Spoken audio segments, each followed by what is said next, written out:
心性，定不放过我等。还好此番有业帝存在，才最终成功将天地镇压。天地再怎么强大，全甚巅峰之时，横压三界，无人是其对手。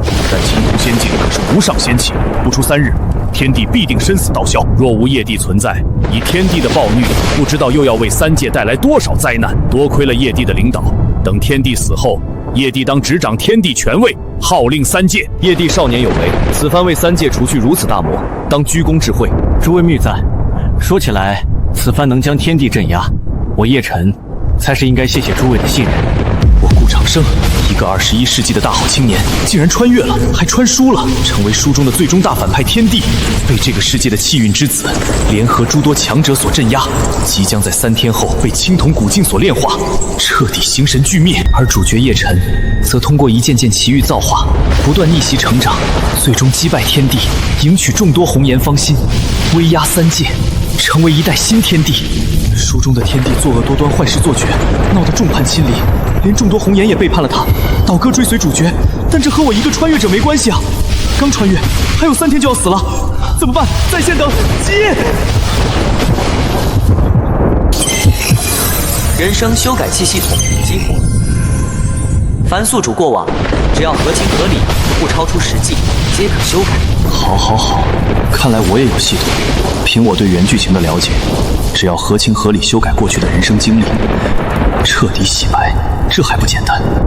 就你了，顾有为。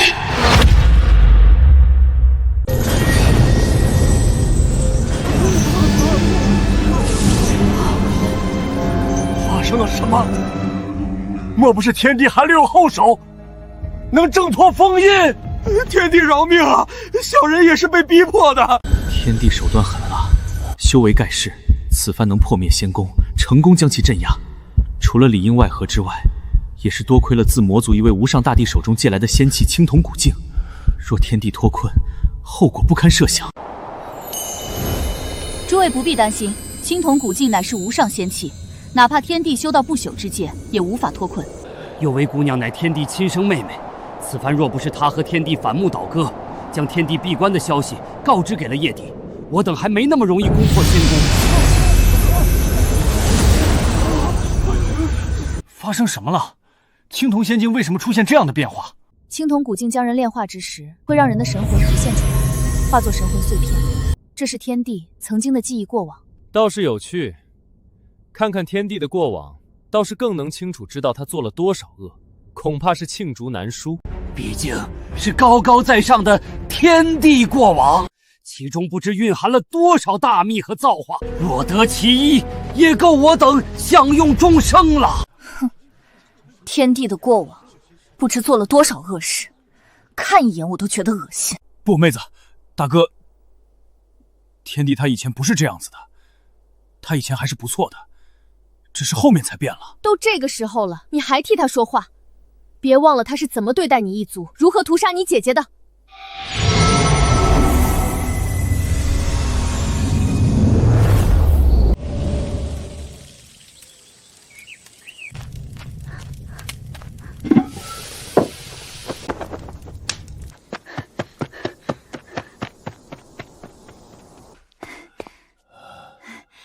老道士，饿了吧？快趁热吃，我从兜里捂着，给你带来的。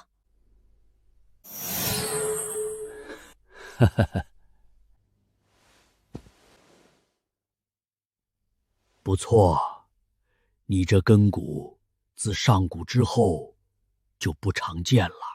根骨？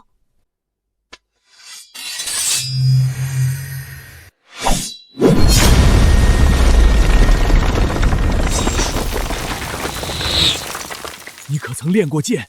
有名师教导？没有啊，家里连剑都没有，怎么会有老师？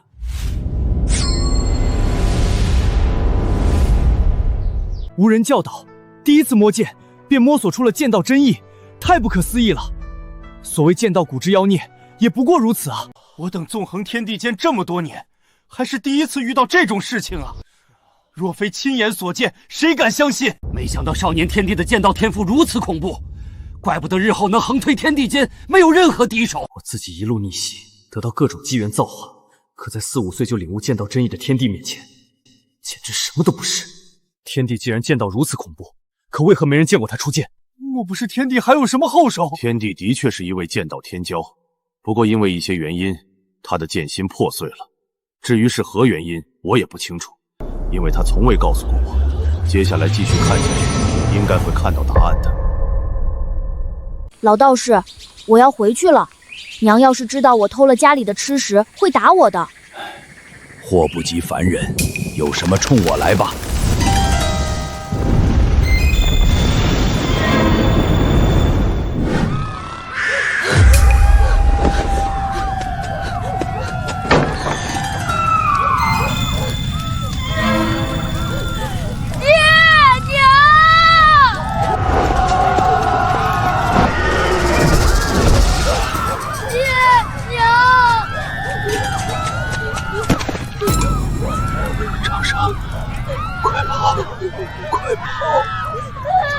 村落被屠，父母双亡，少年天帝如此悲惨身世，怪不得后来会那般残暴。换作是我，也会心生扭曲，对这世间进行报复。天帝的幼年确实悲惨，但这并非他堕落的理由。相反，换作是我，只会惩罚坏人，绝不会让曾经的悲惨经历发生在无望之人身上。叶帝正乃大胸怀，若人人如叶帝这般，不知会多美好。话说回来，这些修士如此肆无忌惮地打杀凡人，就不怕天宫的惩处吗？当今之世，天宫有规矩立下，凡修行者不可随意打杀凡人，若参与凡人之争，无论何等修为，天宫都是绝不容忍的。上古时期，万族争锋，天宫的权柄还无法达到执掌3界的地步。那个时候，凡人命如蝼蚁，谁会在意其生死？也是直到天帝顾长生继位，威压3界，才立下这条规矩，得到了万族重视，才无人敢轻易打杀凡人。快看！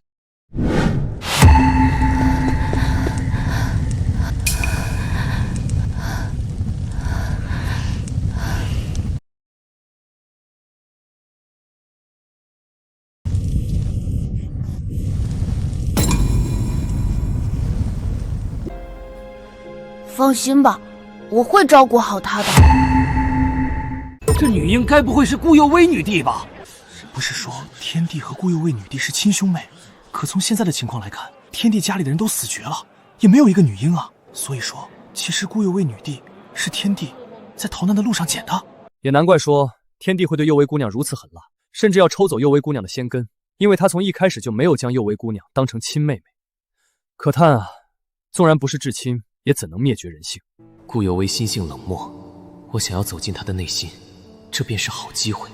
只要他对天帝彻底死心，等天帝化作炼化成灰烬后，自己定能俘获他的芳心，再获得那几位的助力，自己定能坐稳天帝大位。顾长生，难道就因为我不是你的亲妹妹，你就要对我那么心狠，对我下毒手吗？爹娘都死了，整个村子现在就只剩我们2人了。以后你就是我妹妹了。放心，我会保护好你的。痴儿，前辈，这到底是因为什么？为何村子会招致这样的灾难？天道无情，以万物为刍狗，修士无情视凡人为草芥。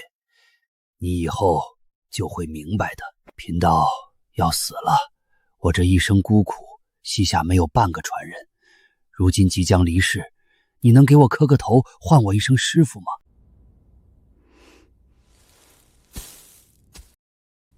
师父，有情有义的孩子，他只是一个普通人，以你的天赋，他日后必然会成为你的软肋，不如趁早找个好人家照料，让他安享这一生。你以后必然注定屹立于9天之上，和他不会是一个世界的人。不，师父，她现在是我的妹妹。痴儿啊，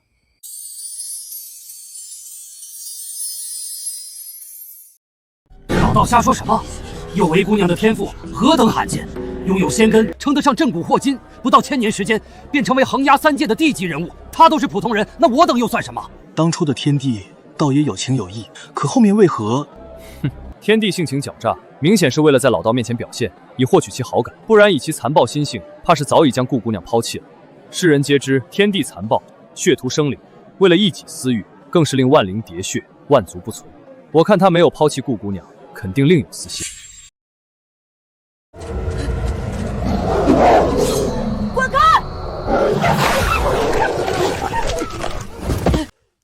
畜生，你们要吃就吃我，休伤我妹妹分毫。天帝如此聪明精明，明明这个时候只要把女婴抛弃作为诱饵，自己就能逃走，可为何要这般拼死护住？可能这个时候的天帝还保留有几分纯善吧，也或者，即便少年天帝掌握了剑道罡气，但他也才5岁，未曾修行过，再拖下去，必然成为狼群的口粮的。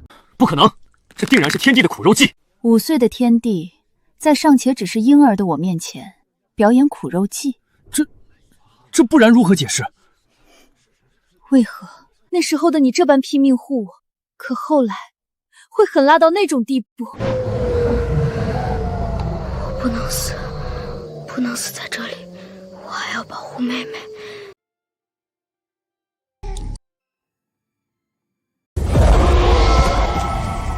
这是……原来如此，这部天书中藏有一部无名修行法门，关键时候我的鲜血滋养了它，使它复苏。这部无名修行法门可让我吐纳天地灵气，成为一名修士。太好了，以后我终于有力量保护我的亲人了。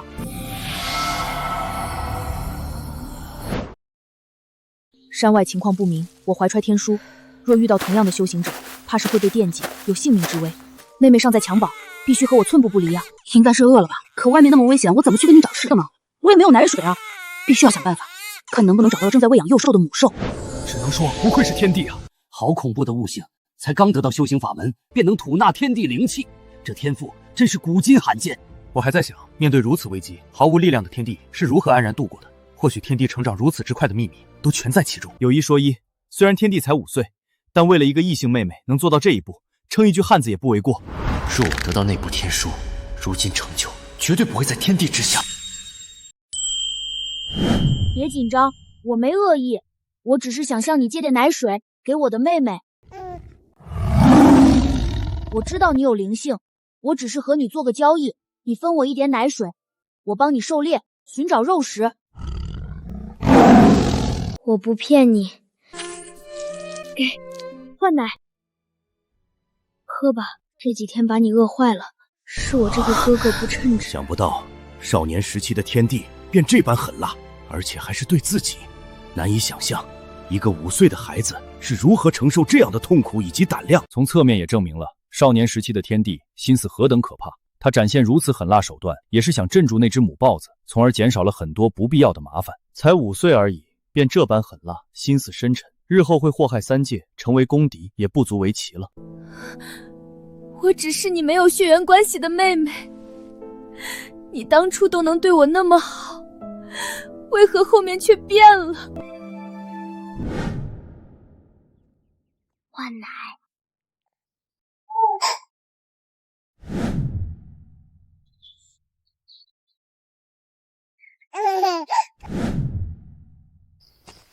你这么小就叫幼薇吧，我是你哥哥。爹，是哥哥。蝈蝈，为什么别人都有爹娘，我就只有蝈蝈？爹死了，娘死了，你也不是我的亲妹妹。骗人！坏蝈蝈，你骗我！小幽辉也姓顾吧，反正以后你也是哥哥的亲妹妹。爹娘他们啊，其实是去了很远很远的地方，只留下了我俩相依为命。原来这些年你为了我背负了那么多，对不起，这些年我一直以为你是虚伪的，之所以不对我挑明身世，不告诉我当年的灭门惨案，是在骗取我的信任。原来这一切都是你不想让我去背负那么沉重的仇恨。原来这才是世人皆知，天帝和顾女帝是亲兄妹的原因。少年时的他，竟然为了顾女帝背负了那么多。诚然，现在的天帝是为幼薇姑娘背负许多，可这又能代表什么呢？这份亲情和隐瞒，最后还不是变质了。若非是靠着这一层的信任，天帝他又是如何获取幼薇姑娘的仙根？是啊，爱之深，责之切。曾经的情谊多么真挚，现在看来就有多虚伪。到头来，天帝还不是利用这份感情取走了幼薇姑娘的仙根？还是叶帝看得透彻。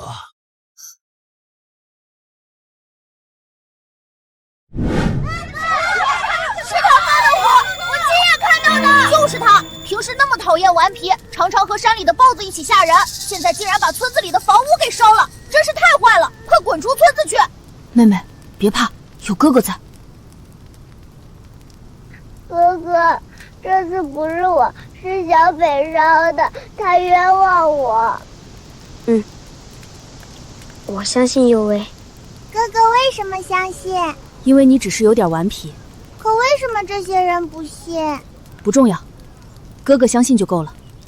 哥哥最好啦！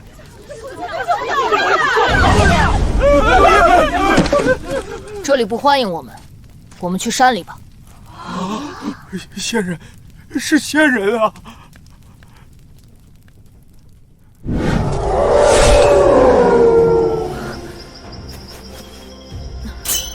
你是谁？无名小卒罢了。你是谁？怎么会在这里？你好厉害的剑道！我叫江明皇，从来不喜欢欠人情。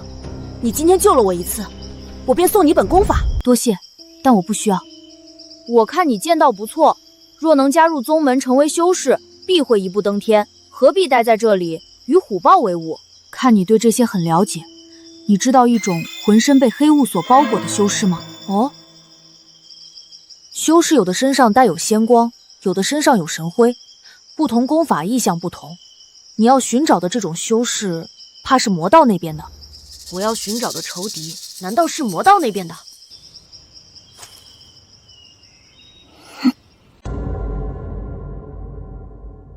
原来这就是姜黄和天帝初时的经历。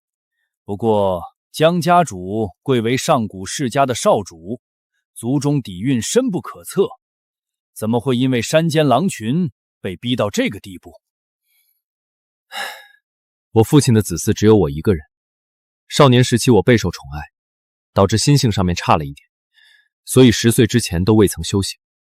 我父亲为了让我磨练，才把我丢到凡间体验红尘。这般说来，姜黄便是在这个时候和天帝结识，成为结拜兄弟的。这一次仅仅是见了一面，我与他正式相见，应该是在1年之后了。不过那个时候，他已然神脉崩断，甚至连道宫也被毁去。这方世界磅礴浩瀚，修行体系繁杂，从低到高，分为炼气、凝神、断功、大能、半圣、圣王、至尊、准帝、大帝。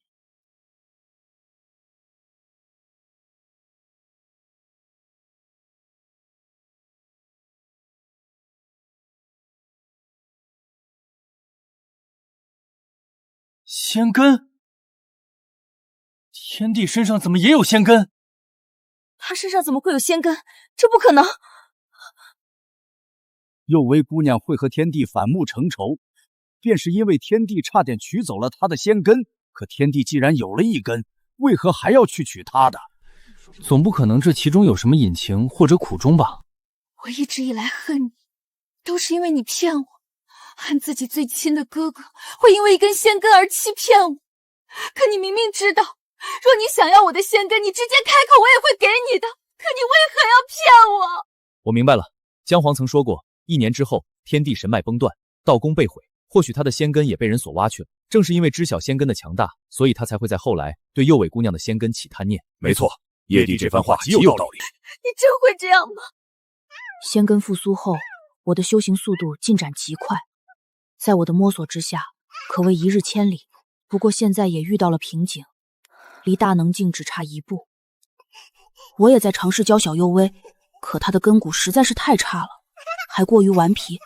我一日便能达到顶峰的境界，这丫头这1年竟然连门都入不得。天帝的这份修行速度着实可怕，只是1年便突破到了断功境。我当初走到这一步，花费了近100年呐。天帝有如此天赋，并不意外。可奇怪的是，为何记忆画面中的幼薇姑娘在天帝的亲自教导下，这1年都未曾入门，他同样拥有仙根，不应该是这样啊！难不成当初那个老道所说的话是真的？是啊，明明我有的记忆之中，跟随师尊修行之后进步神速，怎么可能1年无法入门？很简单，说明天帝在故意藏私。毕竟他所得到的修行法门来自于那部天书，他又岂会心甘情愿将其传授给幼薇姑娘？这1年时间里所传授的炼气法门，大概率是假的。人都有私心的，何况于是这般无上机缘，天帝心思深沉，又怎么愿意将之分享？是这样子的吗？对了，1年时间过去了，距离姜皇和天帝碰面还有几天？3日。也就是说，还有3日就能知道天帝为何神脉断绝，道宫被毁了。山下城池中明明好热闹繁华，但哥哥不允许我下山去，好烦。小花，反正我们偷偷跑下去，然后溜达一会儿就回来，哥哥应该不会发现吧？走喽，小花。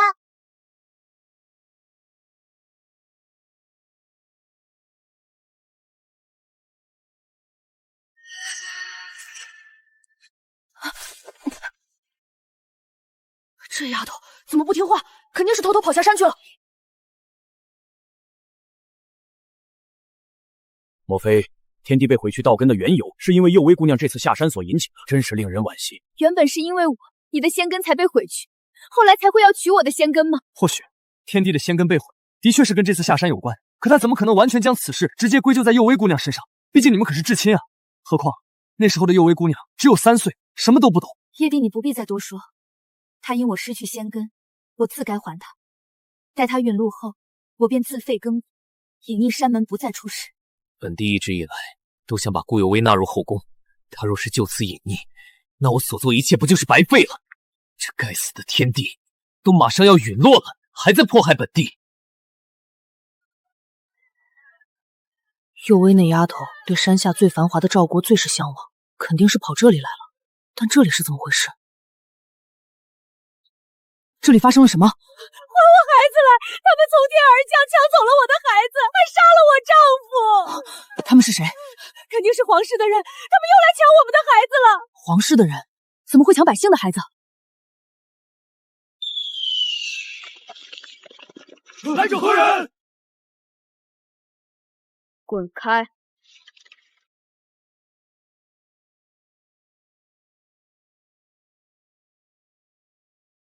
一介断宫之辈，安敢冒犯王室天威？滚出去！当务者死！没想到一个凡人国度背后竟然还有这种力量，足足4尊大能境强者。少年天帝如今不过是断宫境，和大能境相差一个大境界，终究是天差地别。何况是4尊，这必然是一场残酷血战。或许少年天帝的道基就是在这里被毁的。你都是为了我，不知死活！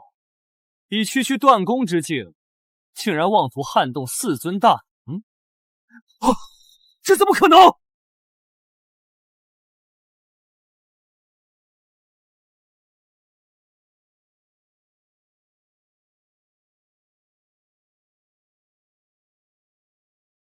一指灭4尊大能，这还是人吗？仙根纵然非凡，令天帝有越级而战的资格，可如此轻描淡写，这也太不可思议了。没想到儿时的天帝战力便已经达到了如此恐怖的地步。凭什么？凭什么他能在如此年纪做到这一步？就因为他是天帝。还我妹妹！小道长，我真没见过你妹妹，我发誓。城区动乱，尸横遍野，你敢说和你无关？小道长，这可和我没关系啊！是赵国背后的玉虚圣地，宗主每隔10年便会命人来到各城中，带走童男童女，炼制精血，增进寿元。带我去！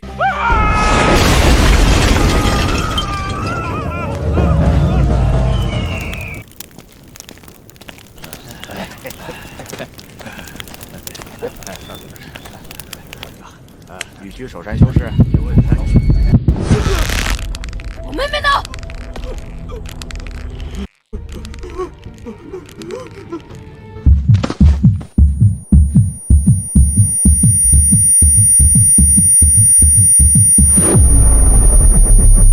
怎么可能，有位姑娘死了。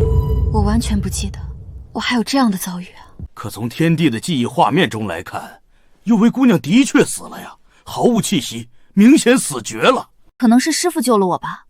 我也是大概在3岁的时候遇到了师尊，然后进入宗门，差不多也就是这个时候。如此说来，幽微姑娘的那位师尊应该就是这小时候现身的。奇怪了，为何他不收天帝为徒，反而只收了幽微姑娘？不用多想，定然是不久之后，天帝道基被毁，而幽微姑娘的仙根恰好这个时候觉醒。仙根拥有莫测力量，能让幽微姑娘起死回生，这也并不罕见。我曾在族中读过古籍，仙根可蕴养伤势，一点血肉不灭，便可重生。如此说来，天地根基被毁，应该就是在这玉虚圣地中了。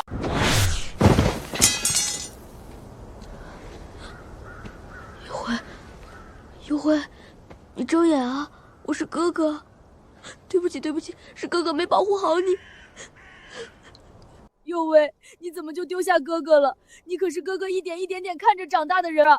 是我拿自己的肉，一次次付血拿凶兽肉换奶，用命去守，一点点成长起来的妹妹啊！幽微啊！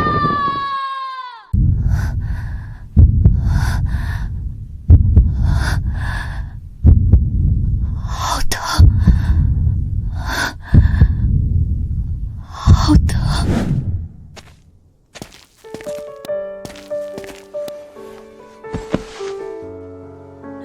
幽微不怕，哥哥让这些人给你陪葬。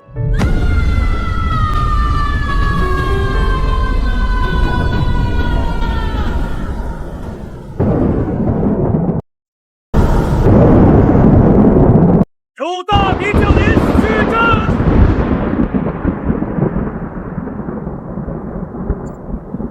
今日大开杀戒。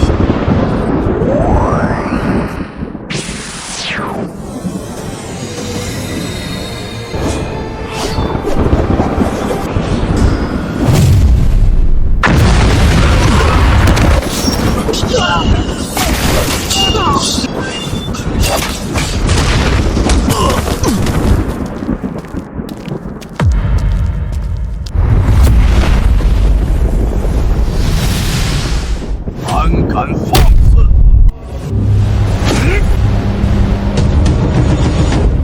圣王，这凡间宗门的底蕴竟然恐怖到这种地步！其太上竟然是一尊圣王！天帝虽然一念突破大能，但在圣王面前依旧形如蝼蚁。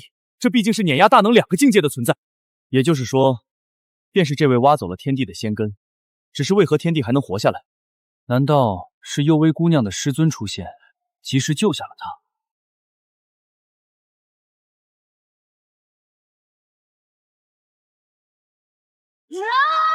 这股力量，难道说是仙根？是你杀了我妹妹！妹妹？什么妹妹？老朽不知道，或许是，也或许不是。到底是不是？不过那边的孩童皆是老朽所杀，他们都成为了老朽的养分。找死！给我妹妹陪葬！老朽年轻之时，曾听闻过身具仙根者乃天生至尊，于是耗尽半生搜寻。本以为这种神物只存于武术之中，不曾想垂死之际竟有幸见到。得此根基，老朽定然成为至尊，打破寿元限制。仙根拿来吧你！想要我的仙根，你也得赔命！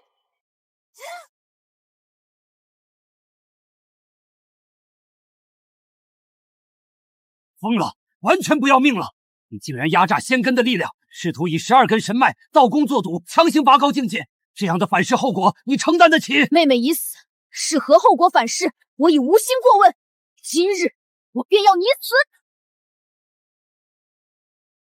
是什么变态妖孽，强行拔高到半圣，竟然还和本王战成平手！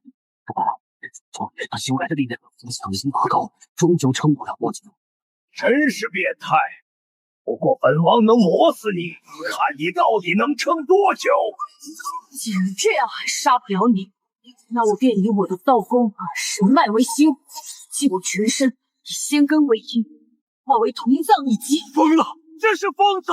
本王不要你的仙根了！原地同葬。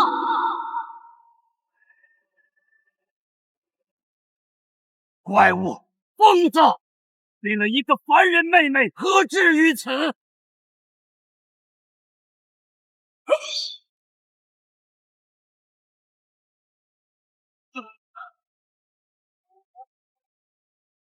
完了，给我死！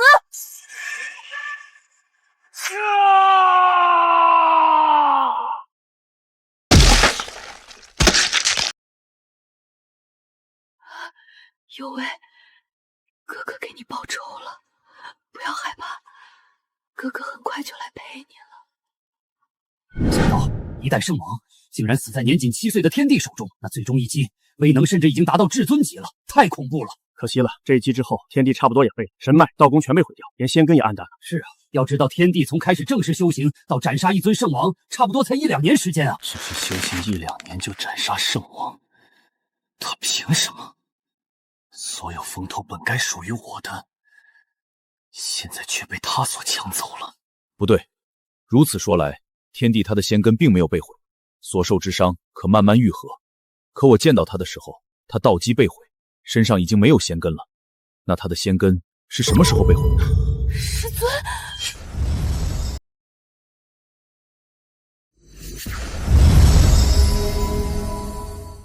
你是仙人吗？何谓仙人？若是凡人眼中飞天遁地、摘星拿月的存在，老朽倒是当之无愧。那位太古强者便是幼薇姑娘的师尊吗？不过，为何幼薇姑娘的师尊在这个时候现身？不该是天地的仙根被毁后才出现的吗？奇了怪了，难不成之前的猜测都是错的，还是另有隐情？是啊，师尊怎么会在这个时候才出现？既然师尊都已经出现了，为何哥哥的仙根还会被挖去？或许我们从一开始就误会了件事情，而这件事现在谜题将揭晓了。什么谜题？都这个还重要？诸位不如随我一起出去，加快炼化天地的速度。住手！住手！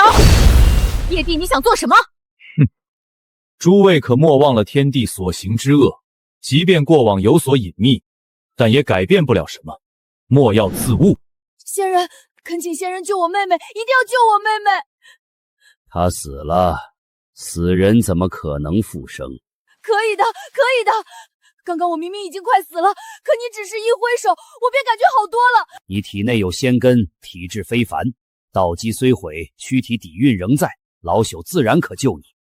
可你那妹妹资质平凡，底蕴浅薄如纸片，落到如今田地，便是大罗金仙亲临，也无可奈何。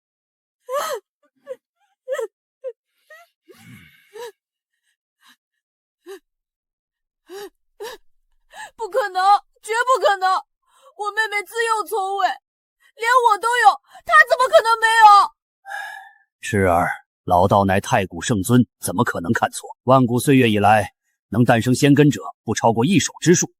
你那妹妹就是平凡到不能平凡的资质，别说什么仙根，她连最普通的修行灵根都算不上。谁都知道幼薇姑娘凭借着一根仙根以及太古传承横扫诸天，才达到如今成就。更因为她体内的仙根遭天地所窥忌，二者才反目成仇。可现在告诉所有人，幼薇姑娘竟然没有仙根。那现如今幼薇姑娘体内的仙根是从哪里来？记忆之中，师尊对我无比宠溺，说我是天生至尊，得他传承，未来必定问鼎绝巅，俯瞰众生。可现在却说我毫无资质，平凡的不能再平凡。那我体内的仙根是怎么来的？不可能，绝对不可能！老夫乃太古圣尊，太古一战后本源受损，至今仍在寻找传人。若无你适才和敌人交手，打破一角空间，让老朽察觉到气息，才寻觅过来。仙人是想收我为徒吗？你若成为老夫传人，凭借仙根以及老夫传承，未来必然能纵横三界，俯瞰众生。仙人是说，我这仙根很厉害，对吧？没错，万古无一。可活死人吗？你要救他？可活死人吗？可，仙根力量莫测，救活一个死人轻而易举。他若是得我仙根，仙人可收他为徒吗？仙根乃宿主之根，拔除之时如千刀万剐。以你如今情况，拔除仙根，十死无生。没事，能换我妹妹活着，就很好了。值得吗？没什么值不值得，谁让我是他哥哥呢？不要啊！不要啊！哥哥，你不要这样！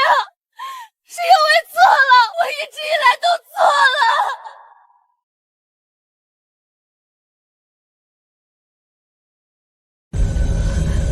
这是什么？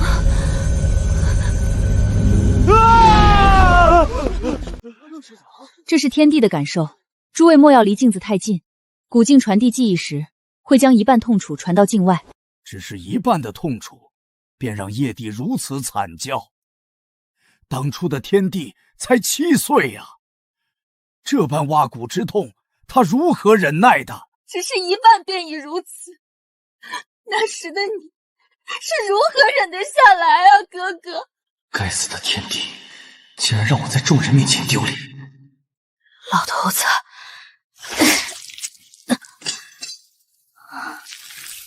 我不喜欢欠人家的，也不喜欢人家欠我的。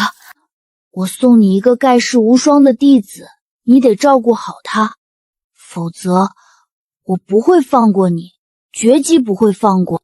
值得吗？换作是他，你觉得他会和你一样做吗？重要吗？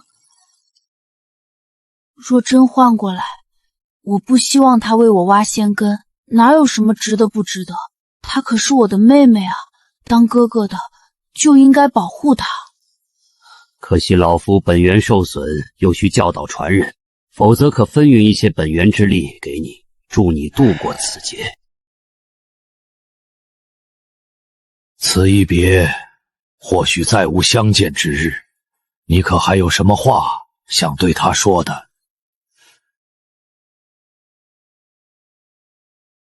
有为啊，爹娘的仇，哥怕是没机会报了。到最后，天帝还是没有将幼薇姑娘的血仇说出去，可能也是不想让幼薇姑娘背负这些吧。哥哥，你为何从来不告诉我这些？这本就是你的仙根呀！你呀，只需要一句话呀！我也终于明白了，为何他从小到大，我胸前一直有一道细小的疤痕。哥哥，对不起，我错了。幼薇姑娘，事情都过去了。诚然，天帝曾经对你很好，付出了许多，可后来他还是变了。他后来残暴无道，迫害众生，恶贯满盈，遭天帝共判。错不再是你，而是他。可那和我有关什么？他要我的仙根，那本就是应该的，那本就是他的。即便整个天下都抛弃他，我也不该抛弃他呀！幼薇姑娘，你不要冲动，如今需要顾全大局啊。大局？什么大局？我不配！不是他拿肉为大的，是他拿如今的命换来如今的我。我凭什么？我有什么资格背叛他呀？我要救他，我要救他！无论他做了什么，他都是我哥哥。幼薇姑娘，不可！天帝乃世间大魔，你不可当他罪人。今日谁阻拦我，我便杀谁。够了，幼薇姑娘，不要自误。幼薇姑娘，天帝已然无情无义，遭众生抛弃，死不足惜，你这是何必呢？你可想过，若将他放出，他必血洗众生。给我滚开！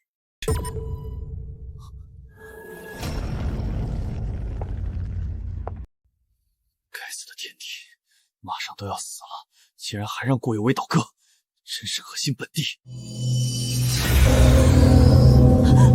江明皇，你敢！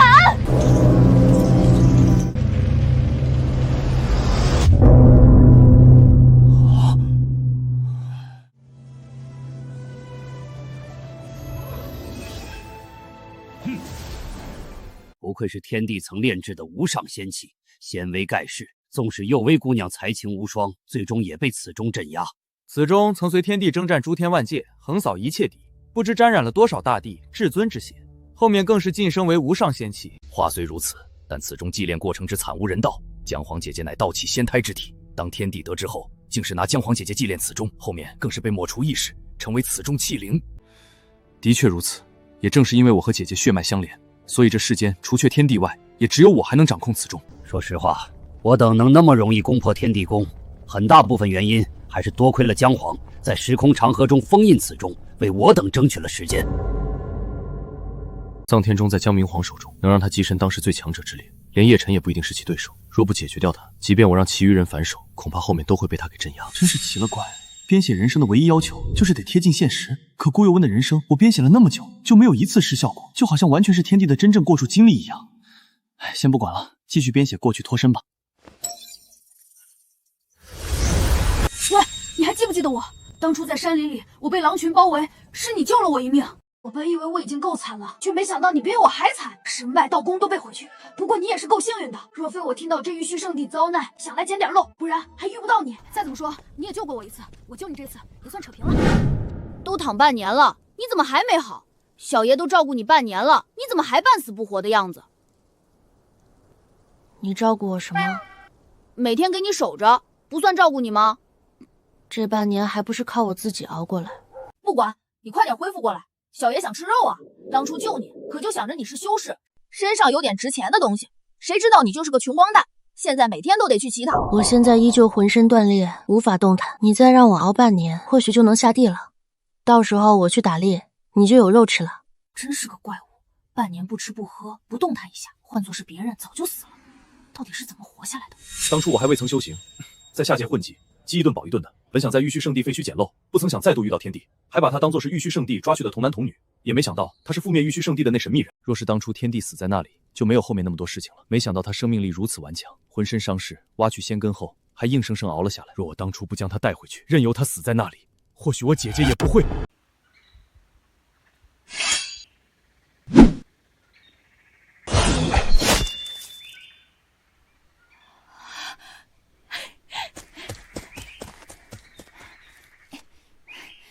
今晚又能吃烤兔，大哥你太好了！不要叫我大哥，你年纪比我大。怎么不算呢？跟着你，天天都有肉吃。我之前一个人的时候过的是什么苦日子啊？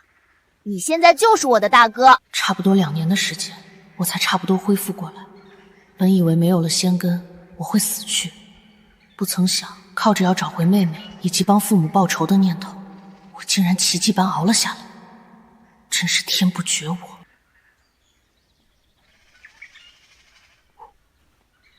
大哥，你别瞧不起我，当我大哥其实好处多着呢。什么好处？天天给你打猎吗？说出来，你别不信，我还有个姐姐，可貌美了，人又厉害。然后呢，本想以普通人的身份和你相处，可现在我摊牌了。其实我是上界古老世家的世家子，前来下界磨砺。当5年期满，我就会回到上界。巧了，其实我是天地传人，也在下界磨练。别不信啊，我说真的，你现在道基破碎，毫无修为，只有一身武技，对付山间野兽还行，可这辈子也就这样了。以后跟着我混，不说让你恢复修为，但保你一生荣华富贵没问题的。连玉虚圣地也被我一力荡平，你所说的荣华富贵，你觉得我会在意吗？吹牛！大哥，话说我俩天天打猎，也实在是有些腻了，要不去玉虚圣地废墟那边转转？听说最近那边来了挺多人，如果运气好，在废墟中找到啥值钱玩意儿，我们就能去酒楼里胡吃海喝了。运气真不错，这玉虚圣地覆灭后，这2年间连草皮都被人给薅了几层。没想到小爷刚来就找到了这么块玉简，难不成小爷还是天选之子？你最好安静一点。怕什么？大哥，咱们苦日子到头了。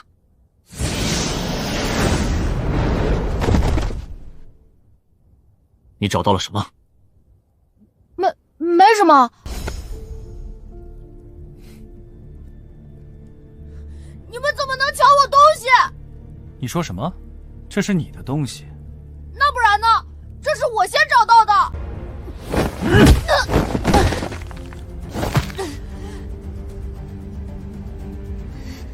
现在看清这是谁的东西了吗？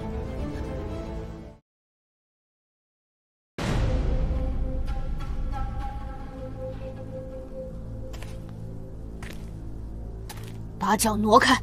大哥，又来一个，真是不知所谓。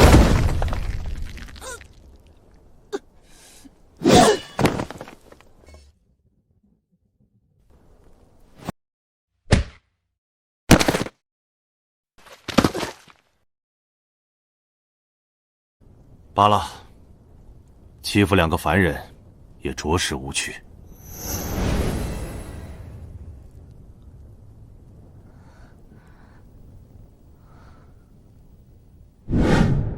没想到天帝和姜皇还被这些凡尘俗如此欺负过。说来可惜，天帝道基被毁，神脉被毁，当时力压玉虚圣地的风采不见，甚至被人欺凌。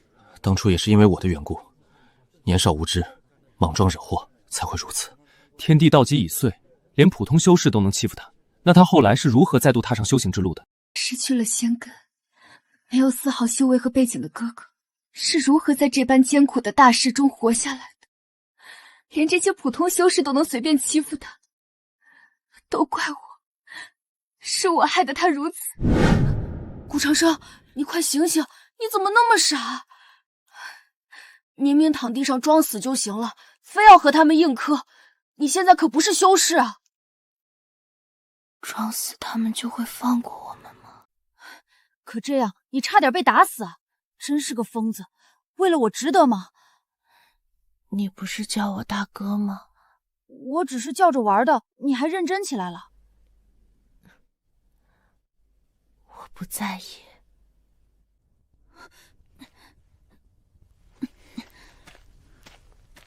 从今天起，顾长生就是我姜明皇的大哥了。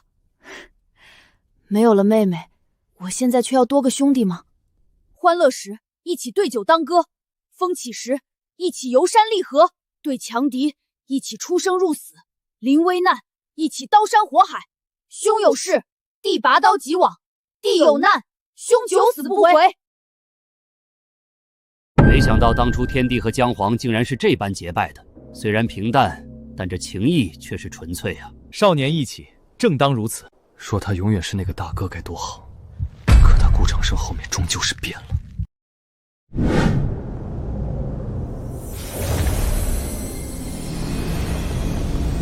恭迎少主回国。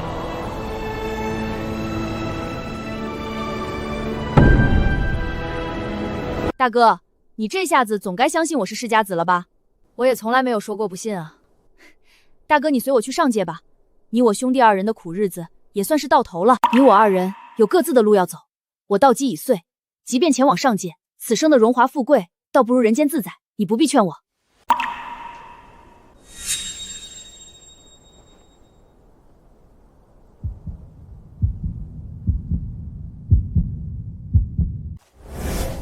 你乃万古无一的先天剑台，可愿拜我为师，随我入剑道？剑修，我还有重新踏入修行的可能。这方天地的主流修行体系你是走不了的，但你道基被毁不一定是坏事，或许能让你在剑道这一支上走得更为长远。您肯教我？你是万古无一的剑道天骄，老夫被世人尊称为剑圣，见烈欣喜，自然愿意教你。我顾长生从不喜欢欠别人的，您肯教我，我未来势必报答你。好孩子，老夫就喜欢有恩必报的孩子，剑心纯粹，不欠因果。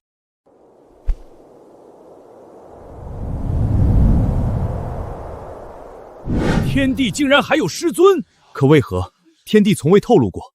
就连姜皇、右为姑娘等亲近之人，也并不知晓此事。如此想来，定然是天帝做过欺师灭祖之事，方才隐藏这段过往。你等可还记得姜皇曾说过天帝剑心被毁一事？或许便和这位神秘剑圣有关。我只知道他剑心曾被毁去，但到底是因何被毁，并不知情。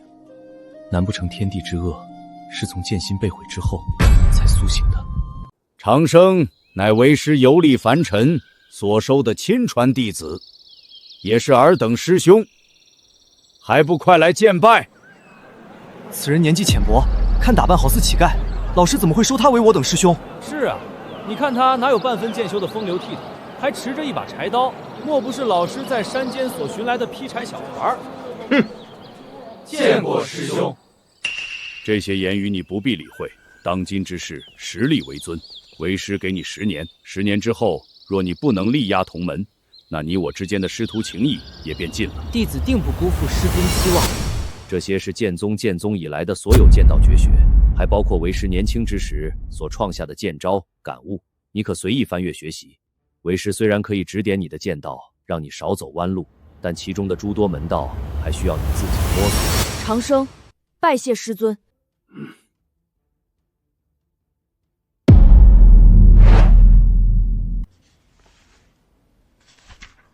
原来真正的剑道是这样的。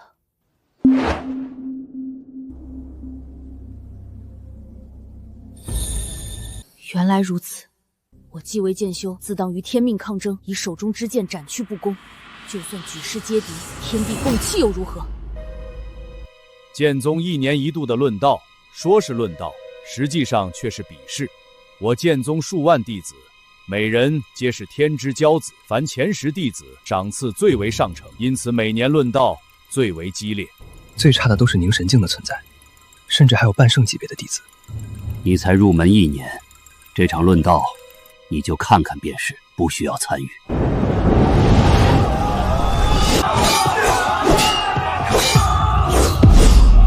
老师，弟子不想要任何奖励，只是想请顾师兄与我切磋切磋。凡入宗10年的弟子，方可参与宗门论道，规矩你可忘了？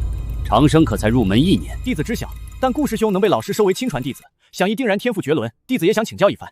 想知道这位能被师傅如此垂上的顾师兄，到底有何特别之处？是啊，这位顾师兄刚来就能在那座苍宁阁中待1整年，那可是连无双师兄都不能去的地方，凭什么？顾师兄该不会是不敢吧？顾师兄可是亲传弟子啊！无双师兄可是我门中天赋最好、修行功底最高的弟子，由他邀约顾师兄为绰绰有余了。罢了，长生，你就上台展示一番，为师也正好看看你这1年的修行成果。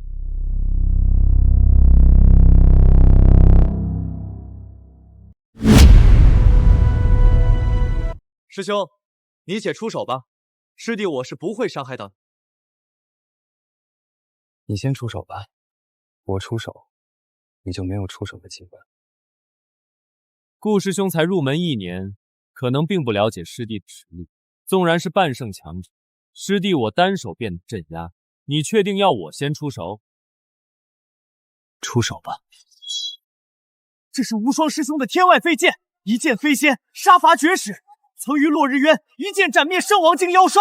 无双师兄剑道又精进了，不知这位才入门1年的顾师兄如何挡得住？该不会要让师傅出手相救吧？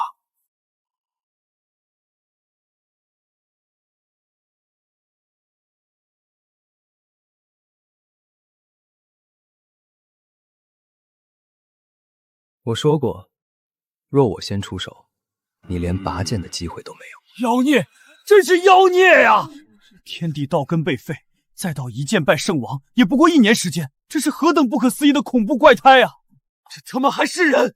从废人到一剑败圣王，才1年时间。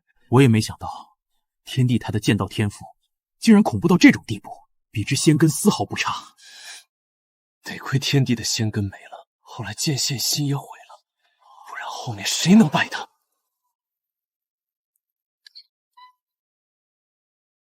长生啊，你可还记得，当初为师收你为徒的时候曾说过什么？徒儿记得，师父肯教我剑道，徒儿定会报答师父恩情。记得就好。我剑宗作为天机宗分支，立宗数万年以来，除了钻研剑道、磨练剑心之外，其实还有对于每个弟子还有另外要求。师父请讲。便是负责天机宗那边一些棘手的刺杀任务。师尊是想让我做些什么？徒儿，你这么聪明，应该已经猜到了。徒儿啊，记得说到做到啊！我的剑平天下不平，斩世道不公，对抗天道，只因那天命欺人。可如今却要这般吗？是哪个不长眼的家伙？可是王腾，我来取你首级。本座和你有仇。你来自于哪方势力？有人雇我杀你，至于我是哪方势力，我不会告诉你。哼，好一个来杀我！竟然是王腾！此人据说崛起于上古之时，极为狂妄，有大帝之姿，为北玄大帝公认的第一天骄至尊。难道说王腾是被天帝所杀？倒有说法，王腾是因为得罪一尊域外大帝才消弭陨落的。哼，想什么呢？王腾此人辉煌之时，已然是至尊之境，临大帝之位也只差临门一脚。天帝不过才入剑道4年，怎么可能是其对手？难不成天帝的剑心是在此战中被王腾所毁？很有可能，天帝没准是不想被剑宗当作暗杀棋子，才主动找上这王腾。天帝的剑心，真是因为这一战而毁的。阁下出手吧，既然敢杀本座，想必是有几分本事的。你出手吧，你我本无仇恨，我愿给你出手的机会。哼，罢了，看你根骨不过毛头少年，本座也没时间陪你玩。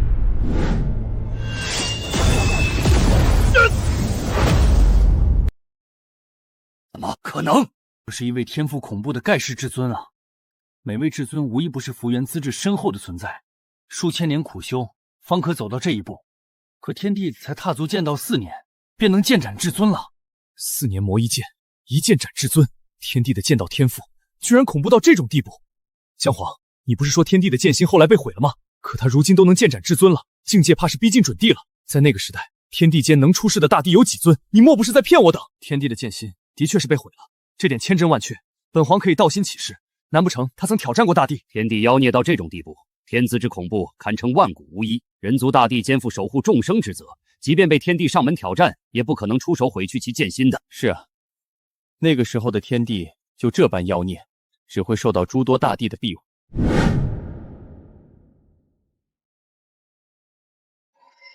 王腾虽非善恶，但与我无冤无仇，我不该杀他。世间万事两难全，王腾，或许你不该死于我手，可施恩重大，我却不得不还。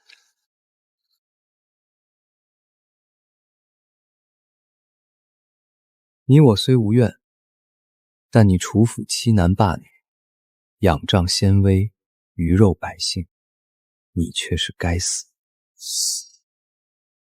不要怨我，你虽洗手上岸，但年轻之时为修炼邪功，祸害不少良家少女。这些日子，我虽专挑大奸大恶之人去杀，但其余人绝大多数都是良善之辈，他们恪守规矩，与人为善，可却榜上有名。我若杀他们，良心难安。乖徒儿，有事找为师。是。能杀的我都杀了，没杀的我也不想再杀，也不会去杀。你如何敢忤逆我？我不想再杀了。你如今剑道大成，世间无人可挡你，你便不再将我这个师尊放在眼里。我不想再杀了。你难道忘了当初的誓言？忘了老夫收你为徒时，你对老夫有着怎样的许诺？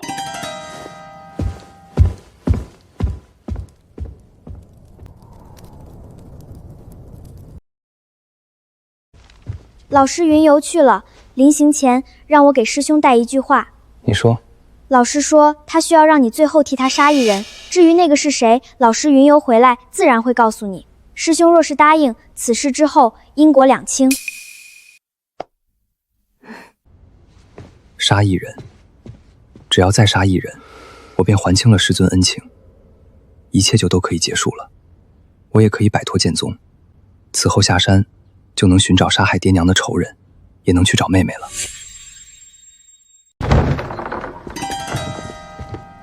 师尊，此事之后，我便不再是你的师尊了。这次师尊让我杀谁，当时大帝还是比大帝更难缠的人物。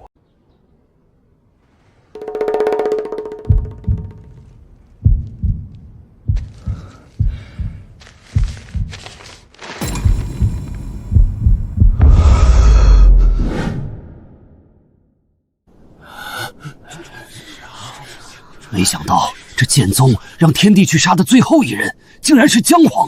不过很显然，天帝并没有去斩杀姜黄，毕竟剑皇还好好活在这里。天帝剑心被毁，难道和我有关？一面是忤逆师门，一面是背叛兄弟，天帝不论怎么选，这骂名是背定了。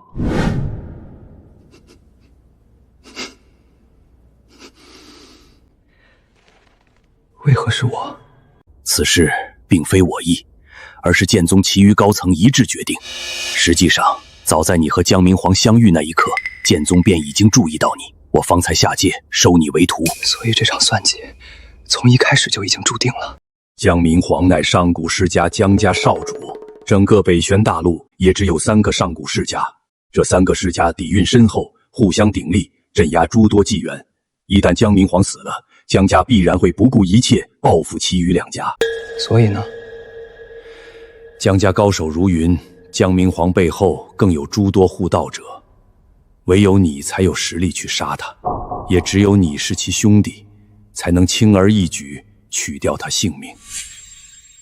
老夫给你2个选择：其一，斩杀江明皇，事后你重获自由，剑宗一切事情和你无关；其二，你可以选择不去，你要走，剑宗无人能拦你，但你欠老夫的因果，你如何偿还？我说过，我顾长生从来不欠人家的。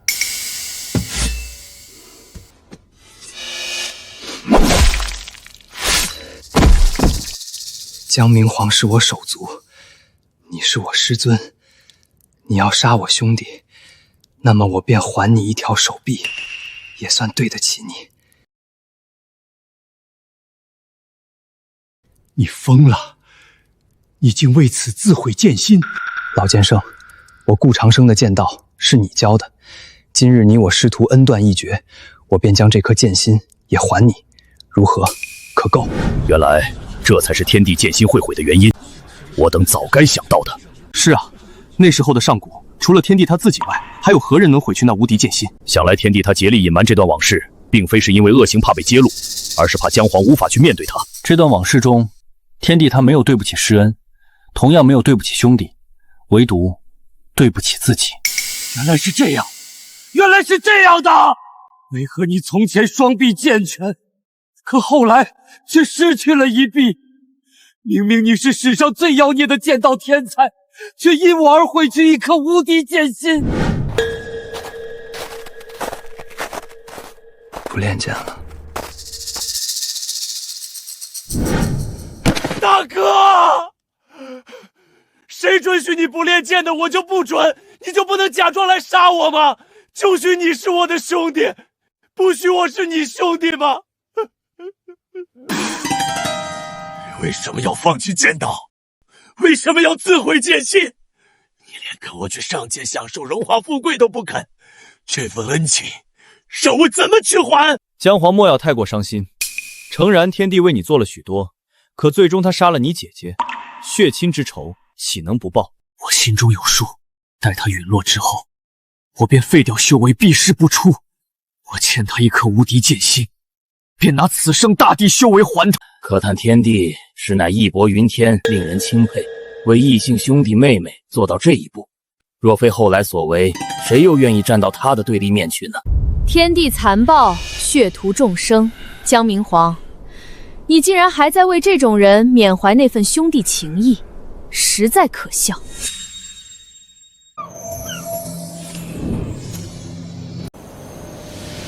见过妖皇，此番能顺利镇压天帝，妖皇可谓功不可没。待天帝陨落，本帝便在这天宫设宴，为妖皇陛下庆功。若我能拿下这位妖皇，有其辅佐，日后执掌天宫就稳了。可惜他太骄傲了，之前几次接触都对我爱答不理。不必了，天帝他对你等尚有过真情实意，可对我妖族却有不共戴天之仇。如今天帝被镇压，尔等无论是谁，倘若生出放出天帝的心思，我白素便与其不死不休。喂，你醒醒呀！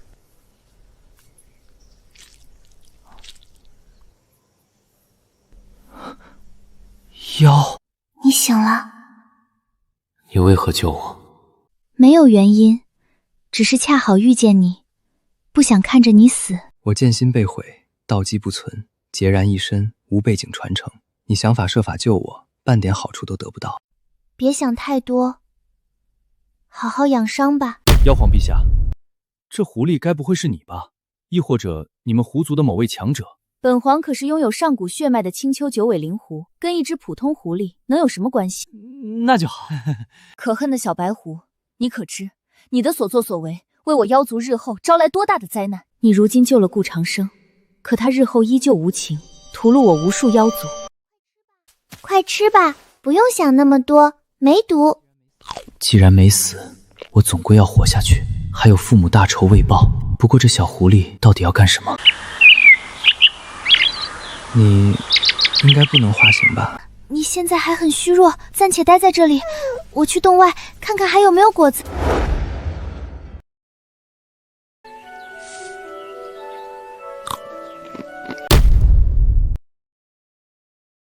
这段时间饿了，小狐狸给我叼来果子，冷了，它用身躯给我供暖，甚至屡次用妖血帮我滋润躯壳。可我这副风中残烛般的躯体早已千疮百孔，根本没有恢复的迹象。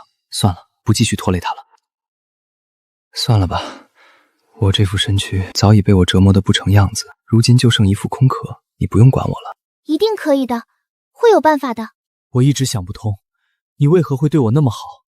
如今的我对你也没有任何价值。既然遇见，便不想看你死。你要去哪里？你在这里等我。剑赏，你去了剑宗。把这些吃了。滚！明明我们只是萍水相逢，你拿自身血脉救我也就算了，为何还要冒险去剑宗偷丹？你可知那是什么地方？你不要命了！别浪费了。你为什么要这样？我不喜欢欠人家的。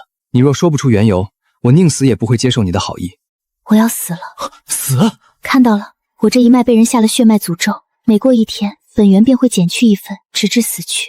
我已经没有多少时间了，没有办法解开诅咒，除非去荒古禁区，那里或许有解开血脉诅咒的神药。荒古禁区？那里十死无生，我别无选择。本打算去禁区走上一走，没想到却遇到了你。我此行大概率是要死的，所以想着能救个人也挺好的。所以你得好好下去，毕竟活着就有希望。比起我，你还是有更多的选择，不是吗？是啊，大仇未报，我哪有资格去死？我这一脉就只剩下我一个了，所以啊，我才千里迢迢来到这里。我要是死了，我这一脉就断绝了。你叫什么名字？小五。我叫顾长生。你应该是不可能化形的吧？其实可以，不过就是样子不好看，怕吓到你。我想看看，就算以后见不到你，总归要记住你的样子。没吓到你吧？没有，很美。怎么感觉这小狐狸的容貌和神韵和白帝有些相似？什么眼神？白帝绝美无双，颠倒众生。那小狐狸如此丑陋，岂能和白帝相比？是啊，世人皆知，白帝乃是天道宠爱之人，说是天道的亲闺女也没错。容貌、才情、福缘都是一等一的。那只小狐狸命运凄惨，被人下了血脉诅咒不说，化形之后的相貌更是奇丑。纵然是神韵相似，但又怎么可能和白帝扯上关系？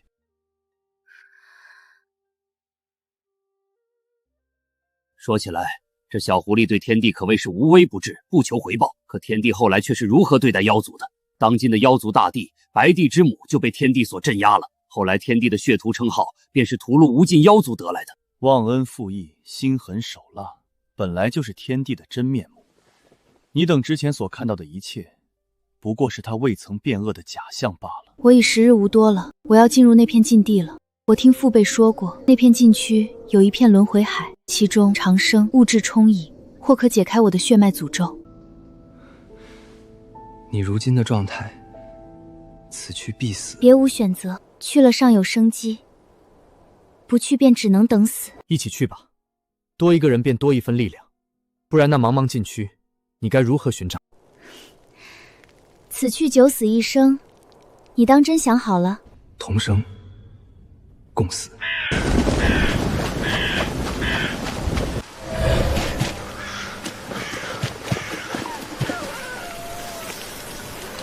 好一个同生共死！可一只濒死的狐妖，一个毫无修为的凡人，他们最终是如何从这片禁区走出的？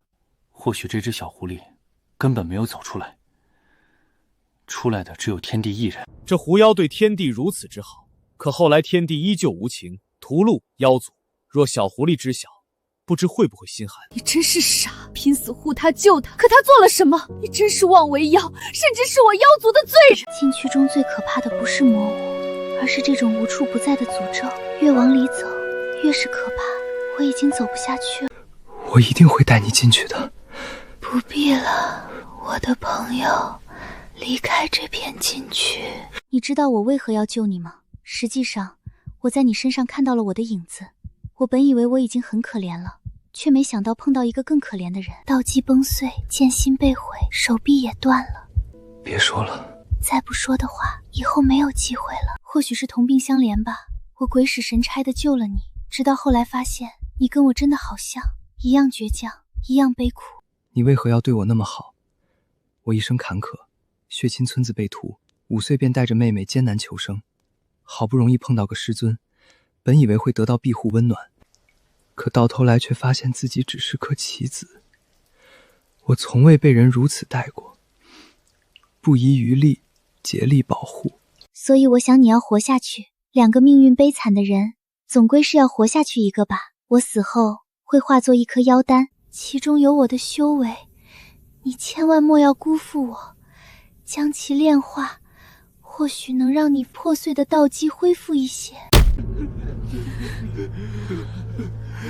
多好的小狐狸啊，至情至性。初遇天帝，便以自身妖血帮其疗伤，冒死去剑宗盗取丹药，前往禁区的路上为天帝遮风挡雨，最后更是要献出妖丹。没猜错的话，天帝最后应该是炼化了小狐狸妖丹，才慢慢恢复了道基。天帝真不是人，小狐狸这般对他，他却炼化其妖丹，更是和整个妖族为敌。好傻啊你！可你知不知道，就因为你的傻，害得我妖族再无立足之地。天帝他就是个狠辣之人，怎么配你对他那么好？我不要你死！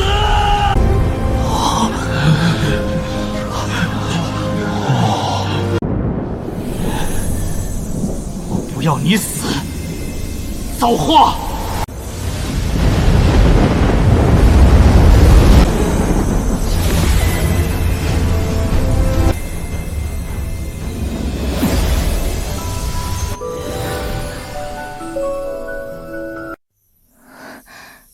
怎么做到的？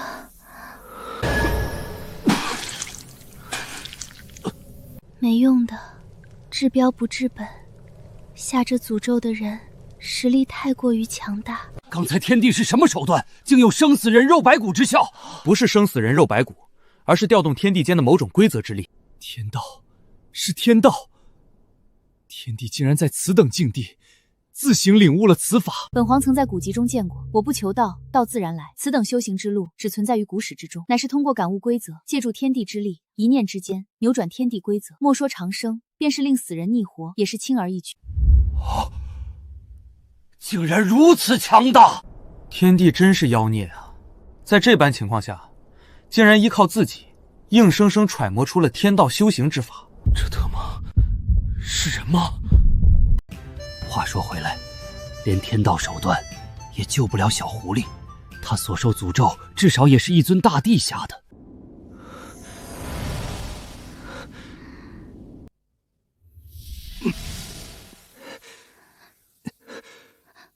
无用的，长生，你不要再尝试了。不会的，我不会让你死的。外面的禁区中肯定有续命的神药，小五，你等我。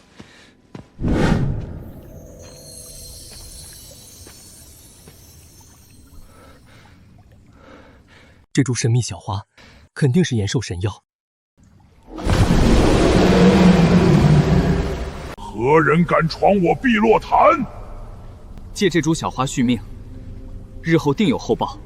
竟敢觊觎本祖的碧落河道花，人族小子，你找死！此番闯来，实乃迫不得已，还望俄祖前辈通融，日后必滚！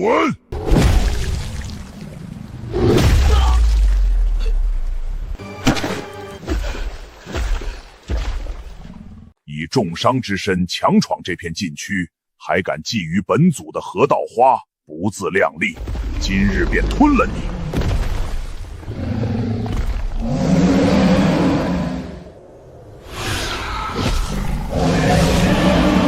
眼瞳中的黑色纹路，怎么和小五一样？怎么可能？不是说这世间只有一只九尾灵狐吗？上古之时，怎么还有另一只九尾灵狐？该不会真是妖皇陛下吧？如何是本宫？本帝可是天道宠爱之人，从未遭受过什么血脉诅咒。试问这天地间，何人敢诅咒本帝？是啊，没准只是巧合，你们不要联想的太多了。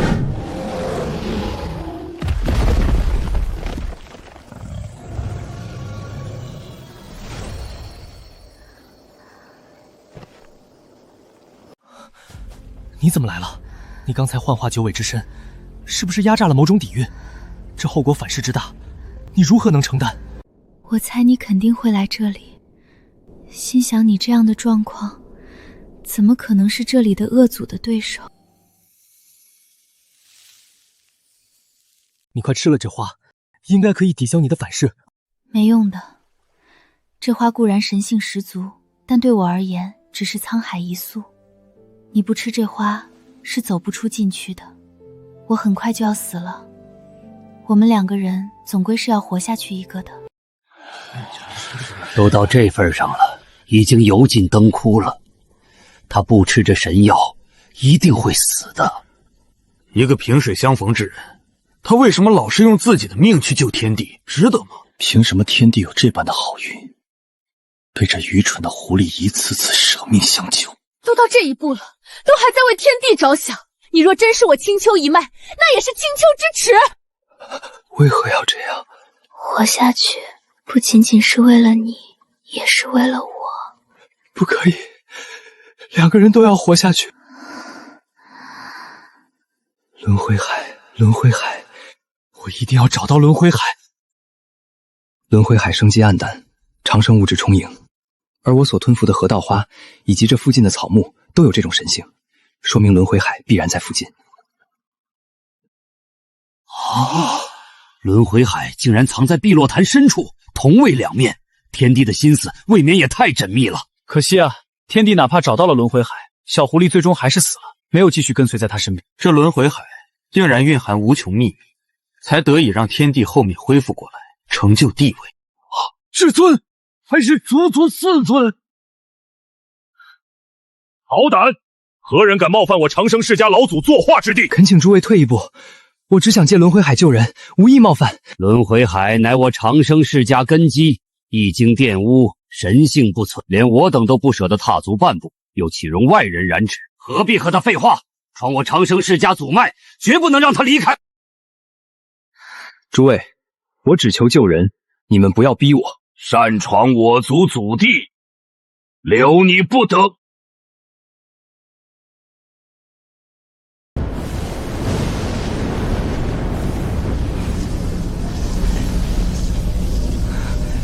造化，阴阳，生死。此子所修之道有古怪，修为虽低，只有圣王境，却能预示天地规则。不要留手，此子手段怪异，短短数息，气息攀升数次，定然有无穷反噬，不可能支撑多久。祭出祖阵，将之镇杀火灭。中来！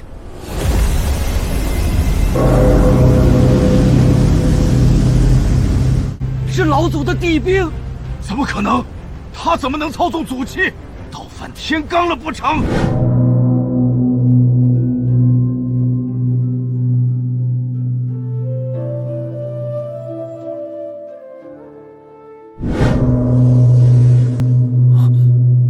这竟然是藏天钟！没想到这藏天钟竟然是天帝在那个时候抢来的。可天帝是如何做到的？这地兵可是人家长生世家的老祖所炼制，其中有禁制存在，即便是后人也不一定能催动。地兵基本都是天地间的规则炼化而成，乃是天道产物。天帝修行天道法，某种意义上也的确能操控地兵。竟然那么离谱！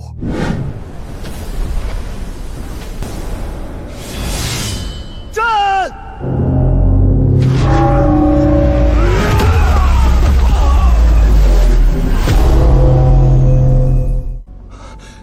有救了！小五有救了！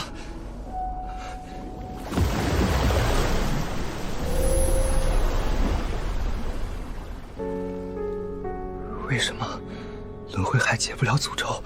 他已经那么可怜了，为何不给一丝希望？天不怜你，我来！天帝此举是想抽干整片禁区的生机，他如今可是才圣王境啊！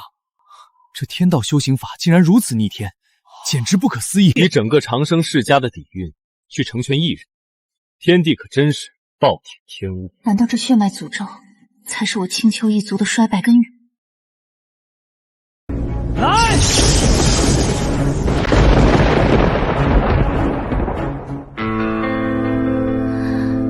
长生，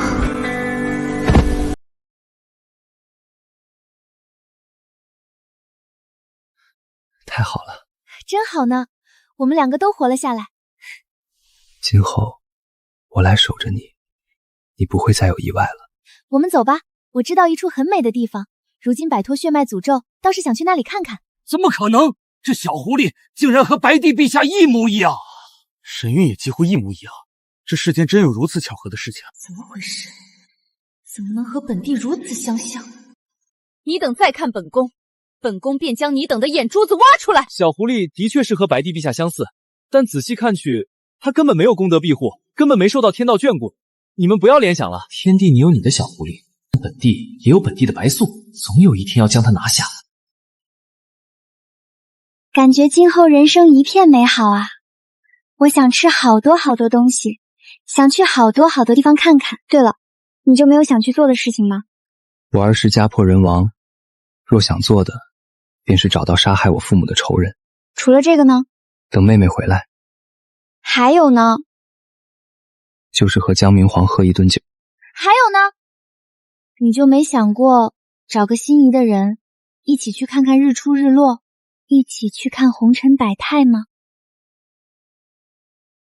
这就是你心心念念的地方。是啊，当初我途经这里，血脉诅咒发作，疼痛难忍，心生死志。可看到这些美景，就想着天下有那么多美丽的地方，我都还没见过呢，怎么能寻死呢？以后还会去更多更美的地方。怎么了？你会忘记我吗？怎么会？等我报了父母的仇，我便陪着你，想去哪里就去哪里。真好呢。这个送给你，你要保管好哦。小五，小五，小五，小五，小五不辞而别了，我早该想到的。明明那日我察觉到了他的异常。如果所料不错的话，小狐狸的这次不辞而别，很可能就是他陨落的缘由。是啊，我还在想，小狐狸都已经解决掉了血脉诅咒，后面怎么可能没有跟随在天帝身边？这只小狐狸的命运也实在是太悲惨了。难以想象，当得知小狐狸死去的时候，天帝会多么悲痛。不管怎么说，也不是天帝性情大变、屠戮众生的理由。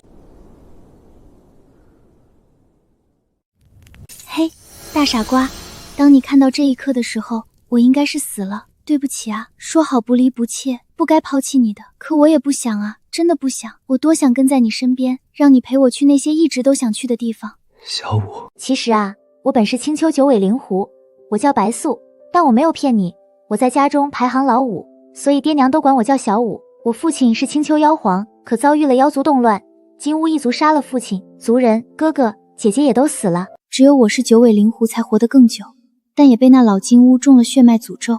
本来我以为解开诅咒就没事了，可直到今天，那老金乌通过母亲的血脉感应到了我，他以母亲相要挟，让我前往汤山。我知道我一定会死，但我不怕，我只是有些舍不得你。长生，我知道你的性格，我死后你肯定要为我报仇，但我不想你去冒险。那只杂毛老金乌太强了，你远不是他的对手，只是希望长生你能够记得我。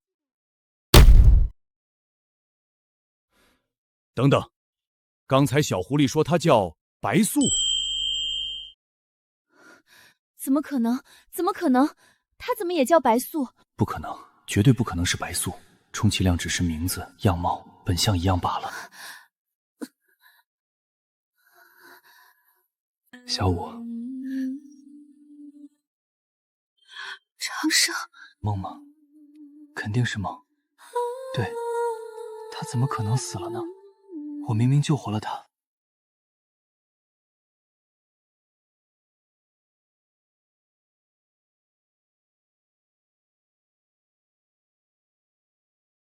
此去斩地。天帝怎么敢的？那个时候，他所需要面对的可是一尊大帝呀！大帝超脱诸世，游历时空长河，哪怕一个眼神，便足以让无量生灵点血。这个时候的天帝，哪怕能抗衡至尊，但在大帝面前，依旧和蝼蚁无异啊！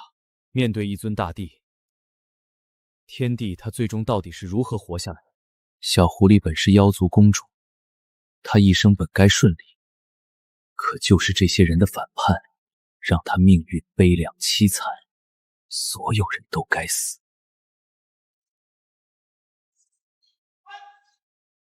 来者何人？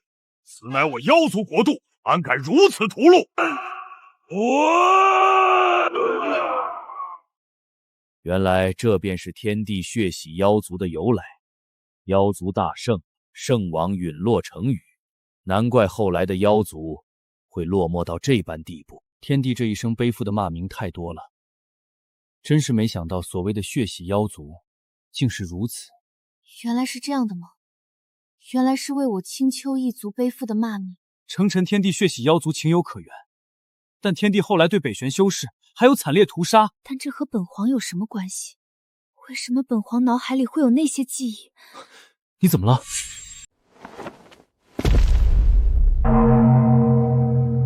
请金乌大帝赴死！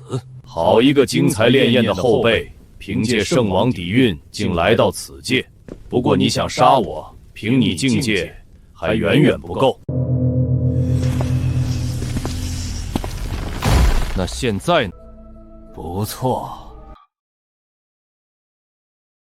为何非要杀白素？你可知青丘灵狐一脉的秘密？我不想知。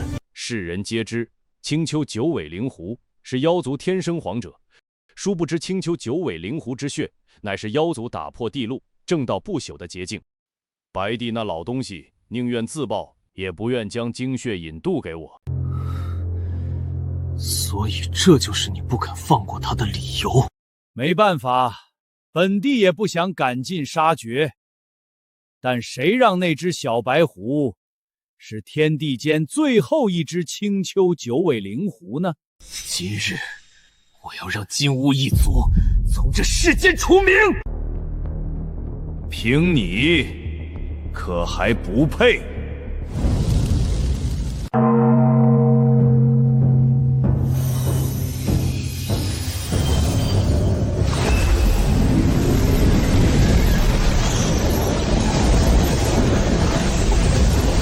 此次着实妖孽，法门奇特无比，本帝竟然落于下风。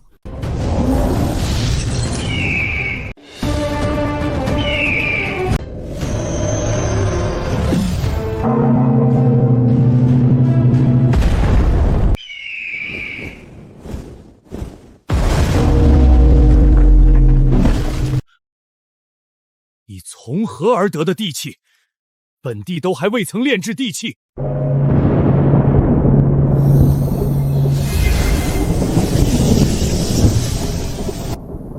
请金乌大帝赴死。安敢！金乌大帝就这么死了？那可是一尊大帝呀！以准帝之姿斩杀大帝，纵观古今岁月，也只有天帝一人了。天帝所施展的那道眸光，到底是何等神通？连我等在境外也感到窒息颤栗。那是天道之谋，也称之为天罚之谋。代天行道，汇聚天道意志，湮灭一切。准帝便能逆伐大帝，他若成帝，那又得多恐怖！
请金乌大帝赴死。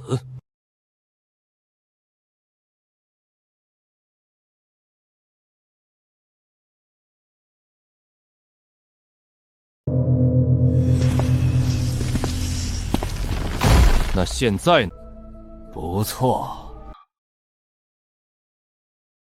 为何非要杀白素？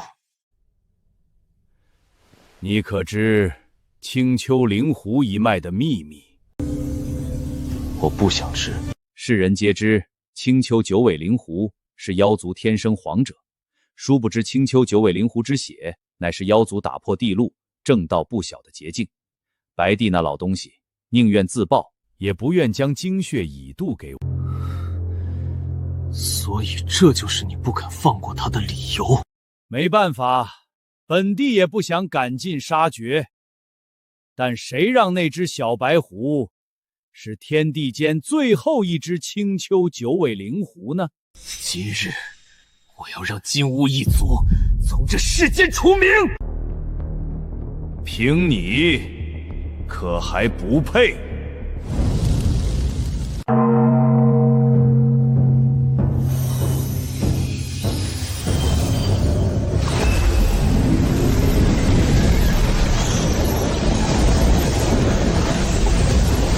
此子着实妖孽，法门奇特无比，本帝竟然落于下风。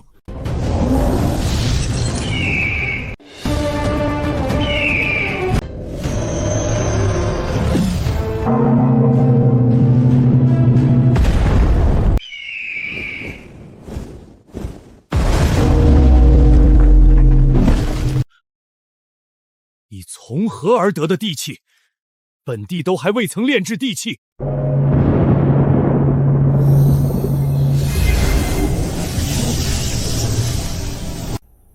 请金乌大帝赴死。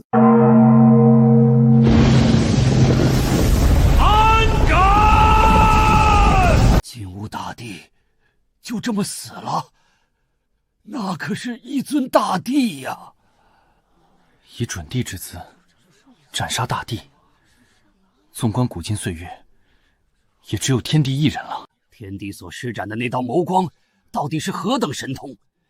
连我等在境外也感到窒息颤栗。那是天道之谋，也称之为天罚之谋。代天行道，汇聚天道意志，湮灭一切。准帝便能逆伐大帝，他若成帝，那又得多恐怖！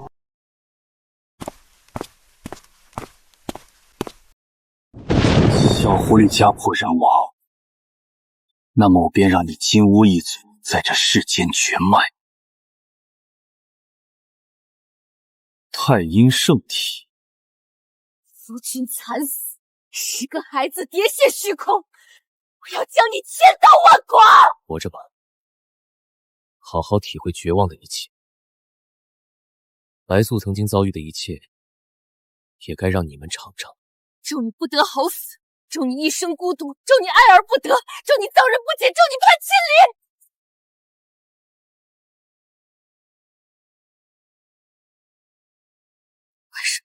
为什么明明是姐夫错了，你还要随他而去？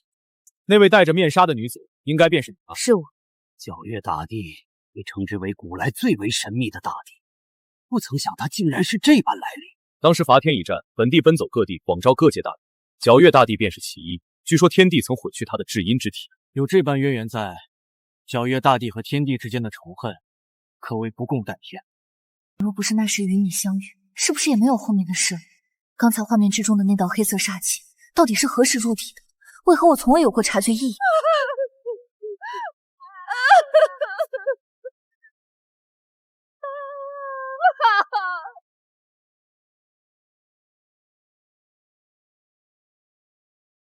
母亲？怎么会是母亲？一样的容貌，一样的弧身。不，绝不可能是妖皇陛下。那个白素已经死了，妖皇陛下还好端端活在这里。可这一切又该如何解释呢？其实到头来，小狐狸就是妖皇白素。来了。你知道我要来。小五说过，他死后可能会有个傻子来找他的，应该你就是那个傻子吧？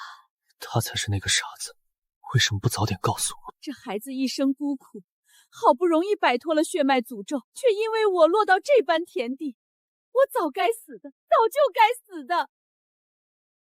小五曾有遗言，死后以白布遮尸，不要让那个傻子看到他，他要让他的记忆中永远是分别时的他。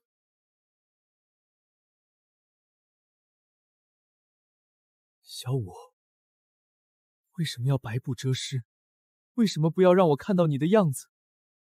在我眼中，你始终如一，无论是之前还是现在，我怎么会忘记你？你喜欢青春，我便向上天为你夺来不老容颜。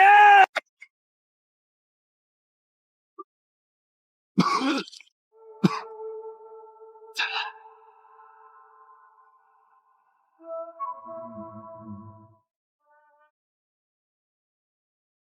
准地不可，那边大地。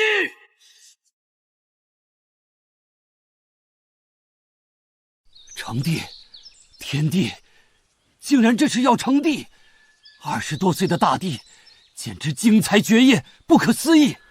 可成帝之后，便能逆火死人了。不成帝，便没有希望。或许，他只是想要试一试。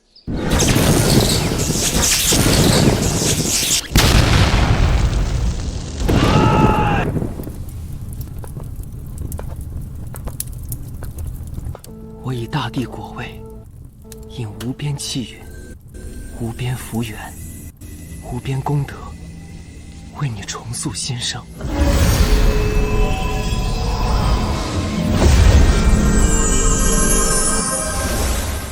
天不怜你，我来。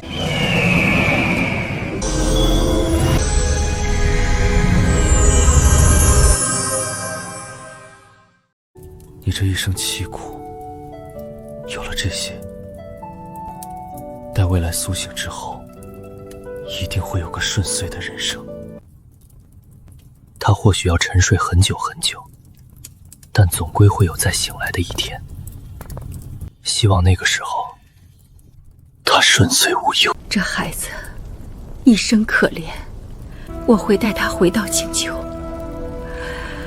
从此以后，我们母女便不再过问红尘之事。我逆了时空长河，撕裂6道轮回，加上金乌大帝陨落因果，西河正妃所降诅咒，这一生注定孤苦。他若再跟我一起，怕是又要重蹈覆辙。所以说，小狐狸后来其实真的复活了，而那只小狐狸也真的是白帝。只不过因为白帝复苏新生后，忘掉了所有过去。怪不得白帝生来便有无尽的福缘、气运、功德，一生顺遂无比。这一切都是天帝给他的呀！长生，你后来为何不来找我，告诉我这一切？明明我可以为你分担的，我怎么会怕孤苦？白帝莫要伤心，诚然天帝他曾经对你有过真情，可后来他可没少迫害过你。滚！你懂什么？明明我的一切都是他给的，凭什么劝我？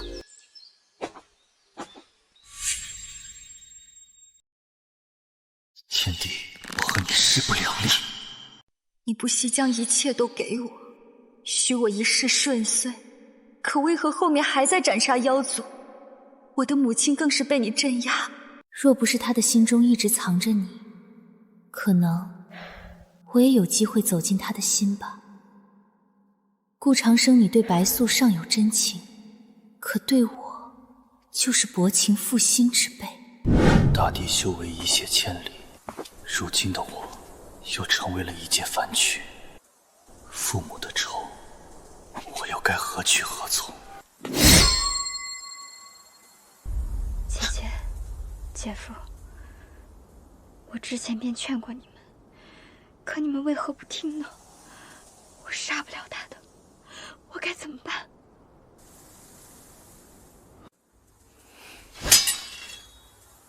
既然你杀了我姐姐和姐夫，索性你连我也一起杀吧。当初我初入凡尘，不谙世事，只知道人间有善恶，人分好坏。我姐姐、姐夫罪有应得，所以我才迟迟对天帝下不去手。皎月大帝性情纯良，赤子心性，何该如此？如此说来，月神和天帝之间的恩怨，是因为他毁了你的至阴圣体。他将我丢在太阳星上，封我修为，镇压了3000年。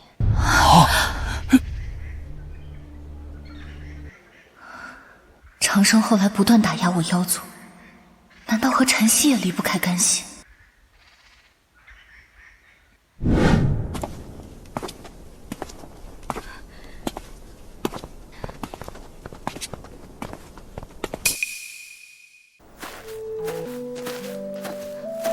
你还要跟我多久？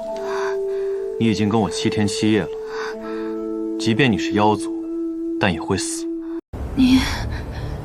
你杀了我！神经病！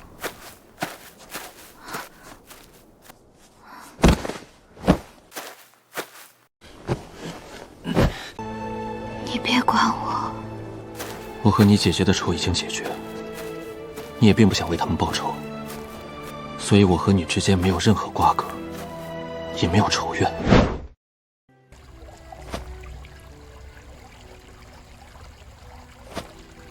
终于能够解脱了。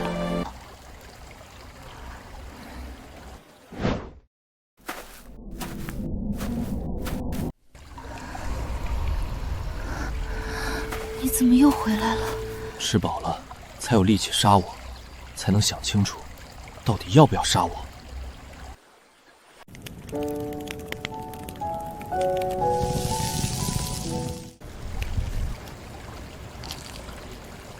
怎么样？还可以。我之前可是给某个家伙烤了很久的肉。你要去哪里？看人间。天帝他自挖根骨，毁了道基，自毁剑心，破了道胎，连天道修为也一去不复返。后来到底是如何成为大帝的？天帝应该是万古以来最妖孽的天骄了，至少走了4条路，每条路都是大帝之资。长生他受无尽因果所累，背负恶毒诅咒，若不是我，也不会如此。诸位可别对天帝心生恻隐，别忘了他后面是如何屠戮北玄修士的。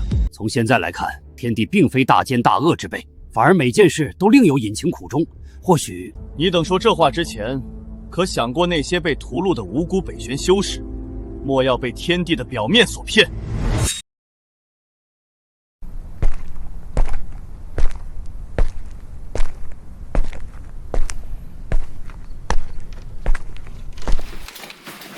回来了。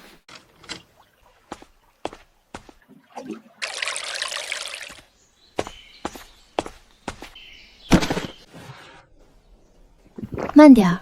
姑叔姑婶，我娘给我生了个妹妹，我爹说让我把这些给你跟婶婶送来。好。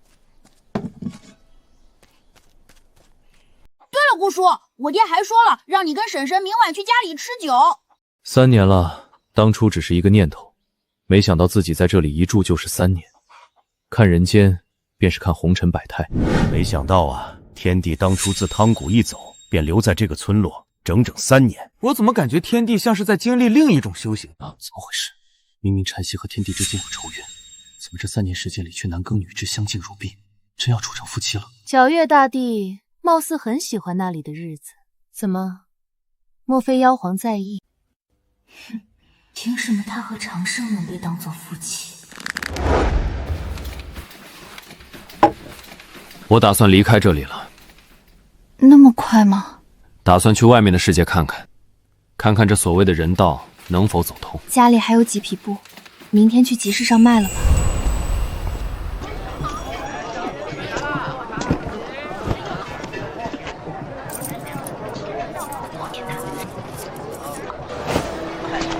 小哥，你家娘子这般俊俏，不如买下这根簪子送给你家娘子。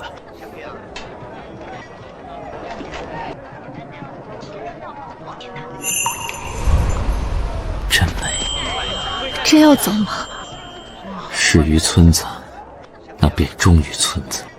你我分别，便在那里分别吧。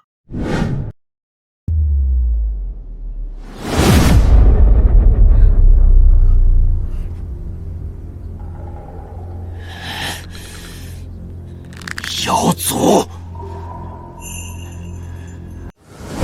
找你许久了，没想到你流落到这番田地。是你屠了村子。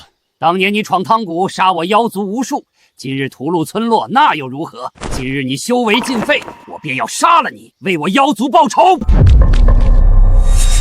是你？为什么？你为什么要救他？难道你忘了大帝和帝后是怎么死的？那是姐夫。姐姐罪有应得，已经对他动了情。妖族的叛徒，今日便朕杀了他。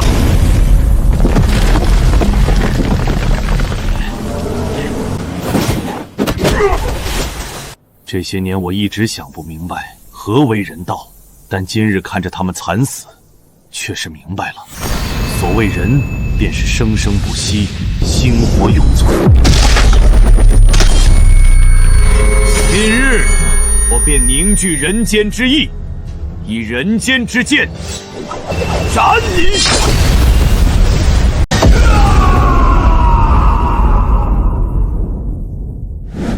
本以为天帝这些年沉寂，不曾想竟然自创了这所谓的人之道。好一个人间之剑！也就是说，除了天道之外，天帝又修成了人道。到底谁才是天命之子？如今的你，还是如当初那般光芒万丈。我并不想这样的。顾长生，此一别，便不再相见了。只要你挽留，我就不顾一切跟你走。我还有自己的路要走，背负血仇，游历天下，布道人族，完善人道。这条路注定是孤苦的，我不想连累你。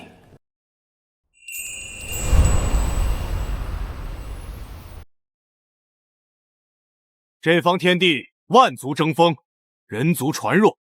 我人族若想扎根，便须如那疾风劲草一样，以不屈意志对抗天命。圣师所言极是，若无圣师这些年传授我等长生法门以及修行体系，人族怎么可能和妖族博弈？圣师为仙人下凡，拯救我人族，有无边大功德。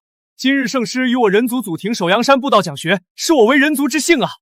这3年，天帝一直在为人族做事，所做之事更是不图名利和回报，甚至有了无数追随者，可谓不辞辛劳，不畏艰苦。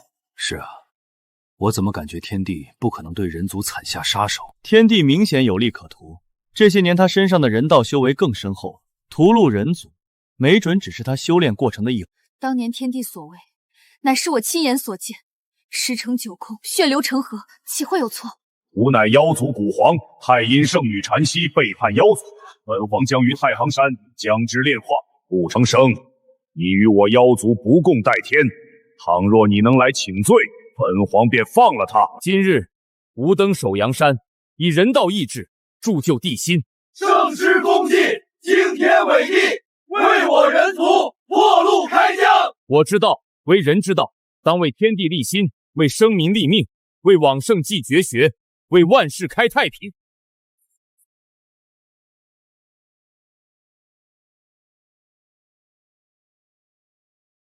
今日无故长生，正人道，人之道，意志不灭，心火永存。人族孱弱，如同蝼蚁，可今日之后，当凝聚人族意志，天行健，自强不息，与天地与万族博弈。拜见人皇，愿我人族人人如龙，心火永存。人人如龙，心火永存。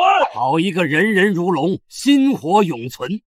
天帝于上古时期为人族开路拓道，这般大意志、大宏愿，当受后世众生崇拜仰望。你等不觉得天帝很虚伪吗？前脚为人族赐下大道真言，后脚就大肆屠戮人族。天帝以人道气运为根基，按理来讲，不可能说屠戮人族，这无异于自毁根基。其中是不是有什么隐情？莫非你等觉得皎月大帝撒谎，亦或者曾经亲眼目睹那些残景修士在冤枉天帝？顾长生，你敢！若你踏出那一步，本皇便立即将禅息镇杀。半步大地足矣，我已于世间无敌，杀你如灭蝼蚁。今日吾以人皇印镇压我人族气运，愿我人族亘古长存，薪火永恒。为了太医圣女禅息，天帝又放弃了成帝，甚至连人皇印这件仙器也舍弃了，只为在未来的大势之争中，让人族有一席之地。不得不说，长生对人族、对禅息已经足够好，没得说了。这该死的天帝，到底什么时候才屠戮人族，招惹众怒？天帝杀人乃月神亲眼所见，月神不可能会诓骗我等，对吧，月神？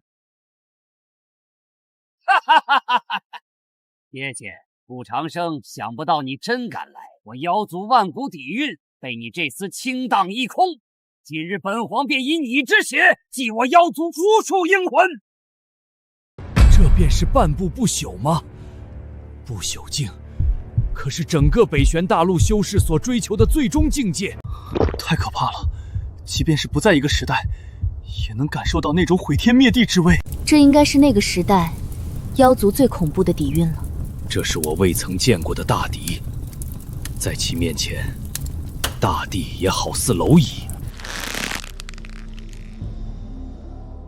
那天帝，他是如何战胜这位妖族古皇的？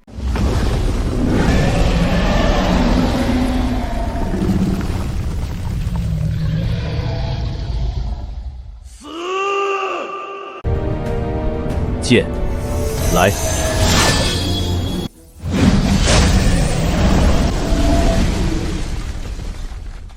不敢想象，一尊半步不朽的存在，竟被天帝一剑斩了。若是天帝晋升大帝境界，不知又会有多恐怖。天帝多次放弃大帝果位，或许他后面便再没证到大帝。也就是说，当初我等集结诸多大帝讨伐地宫的时候，天帝或许还没有成就大帝。以天帝之妖孽和恐怖，会不会直接掀翻青铜古境，冲出来大杀四方？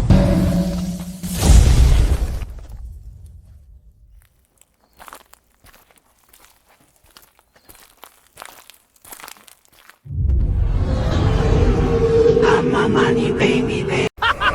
顾长生，我倒要看看你今后如何选择，斩他便是斩他！长息身上发生了什么？为何没有任何异常？这诅咒是何意思？斩他便是斩他。那位妖族古皇对月神做了什么？我也不知，我从未感觉到身体有异样。那时我陷入沉睡，只知道被一位妖族古皇镇压。等我苏醒后，才知天帝他救了我。你等可还记得，当初在扶桑殿内，羲和正妃自焚之际，便有一道类似煞气冲入月神体内。当时是有这么一道煞气，可和那位妖族古皇有何关系？我差点以为要见不到你。今后的路，我陪你一起走吧。那你不许再离开我了。后面我会在守唐山隐居，参悟人道。那日放弃了正道成帝、极尽升华的机会，但我总感觉差那么一点。这万古以来的混乱时代，人族如今终于得以安稳繁衍生息。他终究还是离去了，血仇和感情纠缠，也并不是那么容易放下。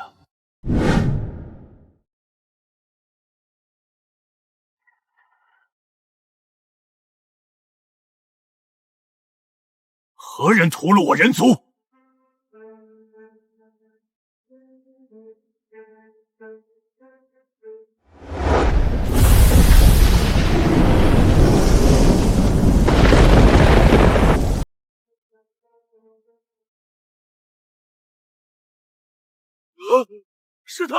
是他屠了整个城池！我等收到传讯，说人皇在无故屠戮人族，我等起先还不信，想不到还真是你！你为何要这么做？我等敬你为师，这人族尊你为皇，你为何要做如此残暴无道之事？并未发现夺舍迹象。这应该就是所谓的天地屠戮人族吧？可在我等的视角里，天帝从未离开过人族祖庙，这必然是有人在污蔑陷害啊！哼，此城没有，但并不代表别的城池没有。你们可别忘了，天帝本身就是残暴无道之。你难道没看见？明明天帝没有血洗此城，可这里的人仍然在指着他，说他是凶手。难不成月神亲眼所见，还能有假？此城之事，我的确不知。不过当年天帝血洗人族疆域，身后伏尸百万，我确实亲眼目睹。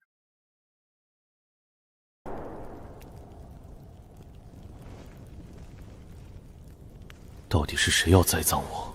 此城凡人也毫无被夺舍痕迹。你人皇，你妄为我人族人皇！你为何要屠戮我们？我们做错什么了？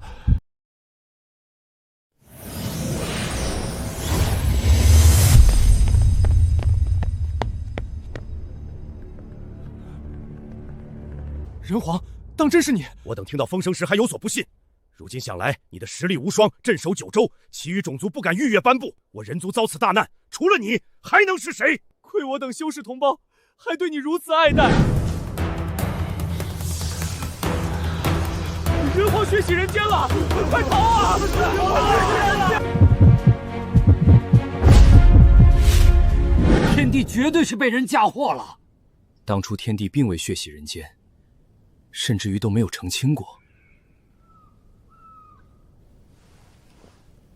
到底是何原因，让他背负了万古骂名？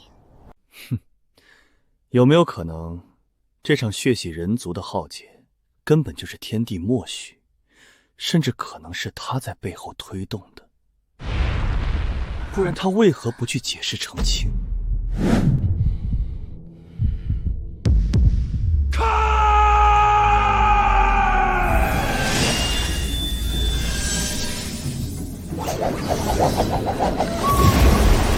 王后，之后的事情我已经部署好了，必然保证让他身败名裂，千夫所指。而你只需要做好我们约定的事。我要他一生孤苦，我要他生不如死，我要他爱而不得，我要他众叛亲离。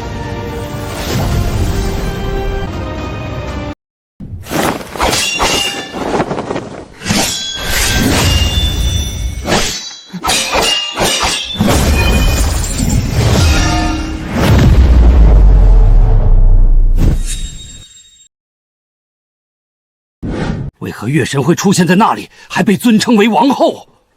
好像这一切，我有点懂了。不可能，不可能！怎么会是我？我怎么会不记得？这一刻，许多真相其实已经明了。你等莫非以为那根狐狸尾巴是从本宫身上斩落的不成？天地一剑可杀半步不朽，即便隔着岁月长河，那一剑威能也能斩大地。这世间的狐族强者能有几尊？反正不可能是本宫。那会不会是白帝母亲呢？如此说来，月神应该就是被金乌大帝的正妃，也就是月神的姐姐所附身了。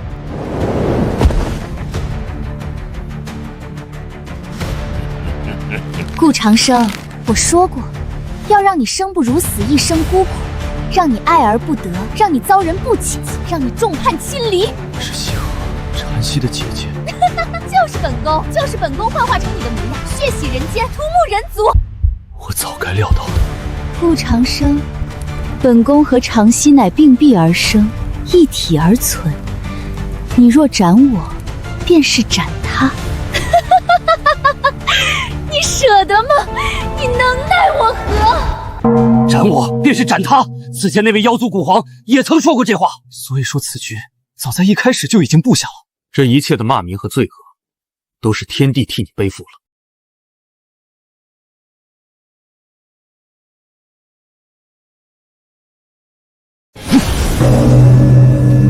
连你的亲妹妹，你都如此利用，丧心病狂！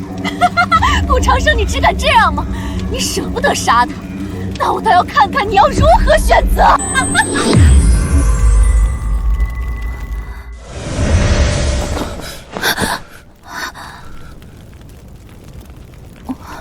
头好疼，发生了什么？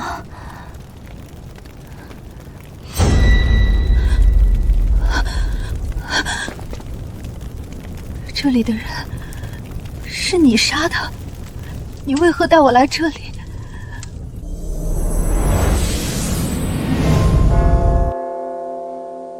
所以，这便是月神所看到的天地血洗人族的真相。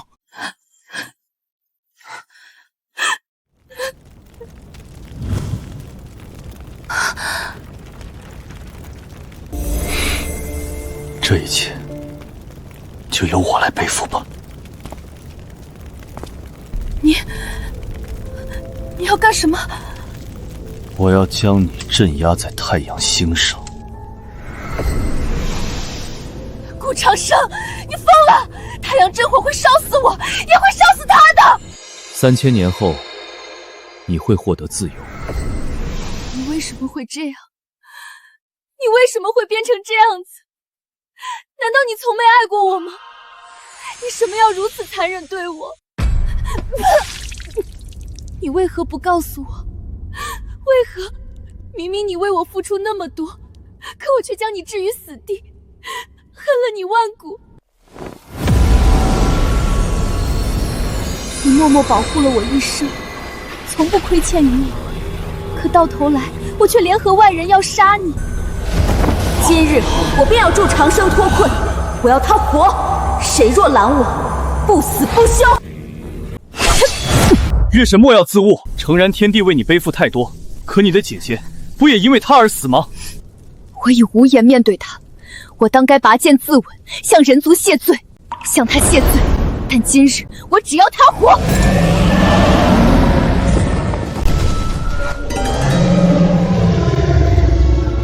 我有今日一切，也是长生给我的。今日我也要他活。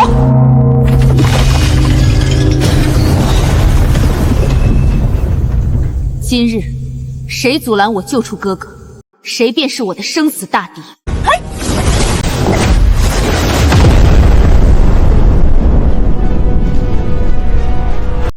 事到如今，天帝所表现的重情重义，和我所知一样。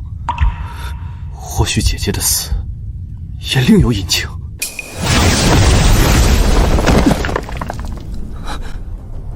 你们疯了！好不容易将天帝给镇压，你们若是将他给放出，你们都将是3界的罪人！我不管，今日我便要放出长生。怎么可能？青铜古镜在抗拒我等，不要我等靠近。难不成青铜古镜还有自我意志不成？他在阻拦我们。好一件无上仙气！看来任凭天帝道行通天，也不可能脱困。你们直到现在还看不出来吗？师尊并不愿意出来。看看你们的嘴脸，你们也配得到师尊的爱。不错不错，师尊为你挖去仙骨，为你延续仙路，没有他哪来的你？他待你如近亲，可你呢？师尊他为你血屠万灵，为救你横渡雷海，废了大地道宝，许你顺遂一生，你是如何对他的？我最讨厌的就是你，永远一副人畜无害的弱女子模样。师尊为你背负众生辱骂，你又对他做了什么？师尊他这一生背负的太多了，他太苦了，无人理解，无人信任，最亲最爱的人也唾弃他，背叛他。若非他早已心死，你们又怎么可能镇压他？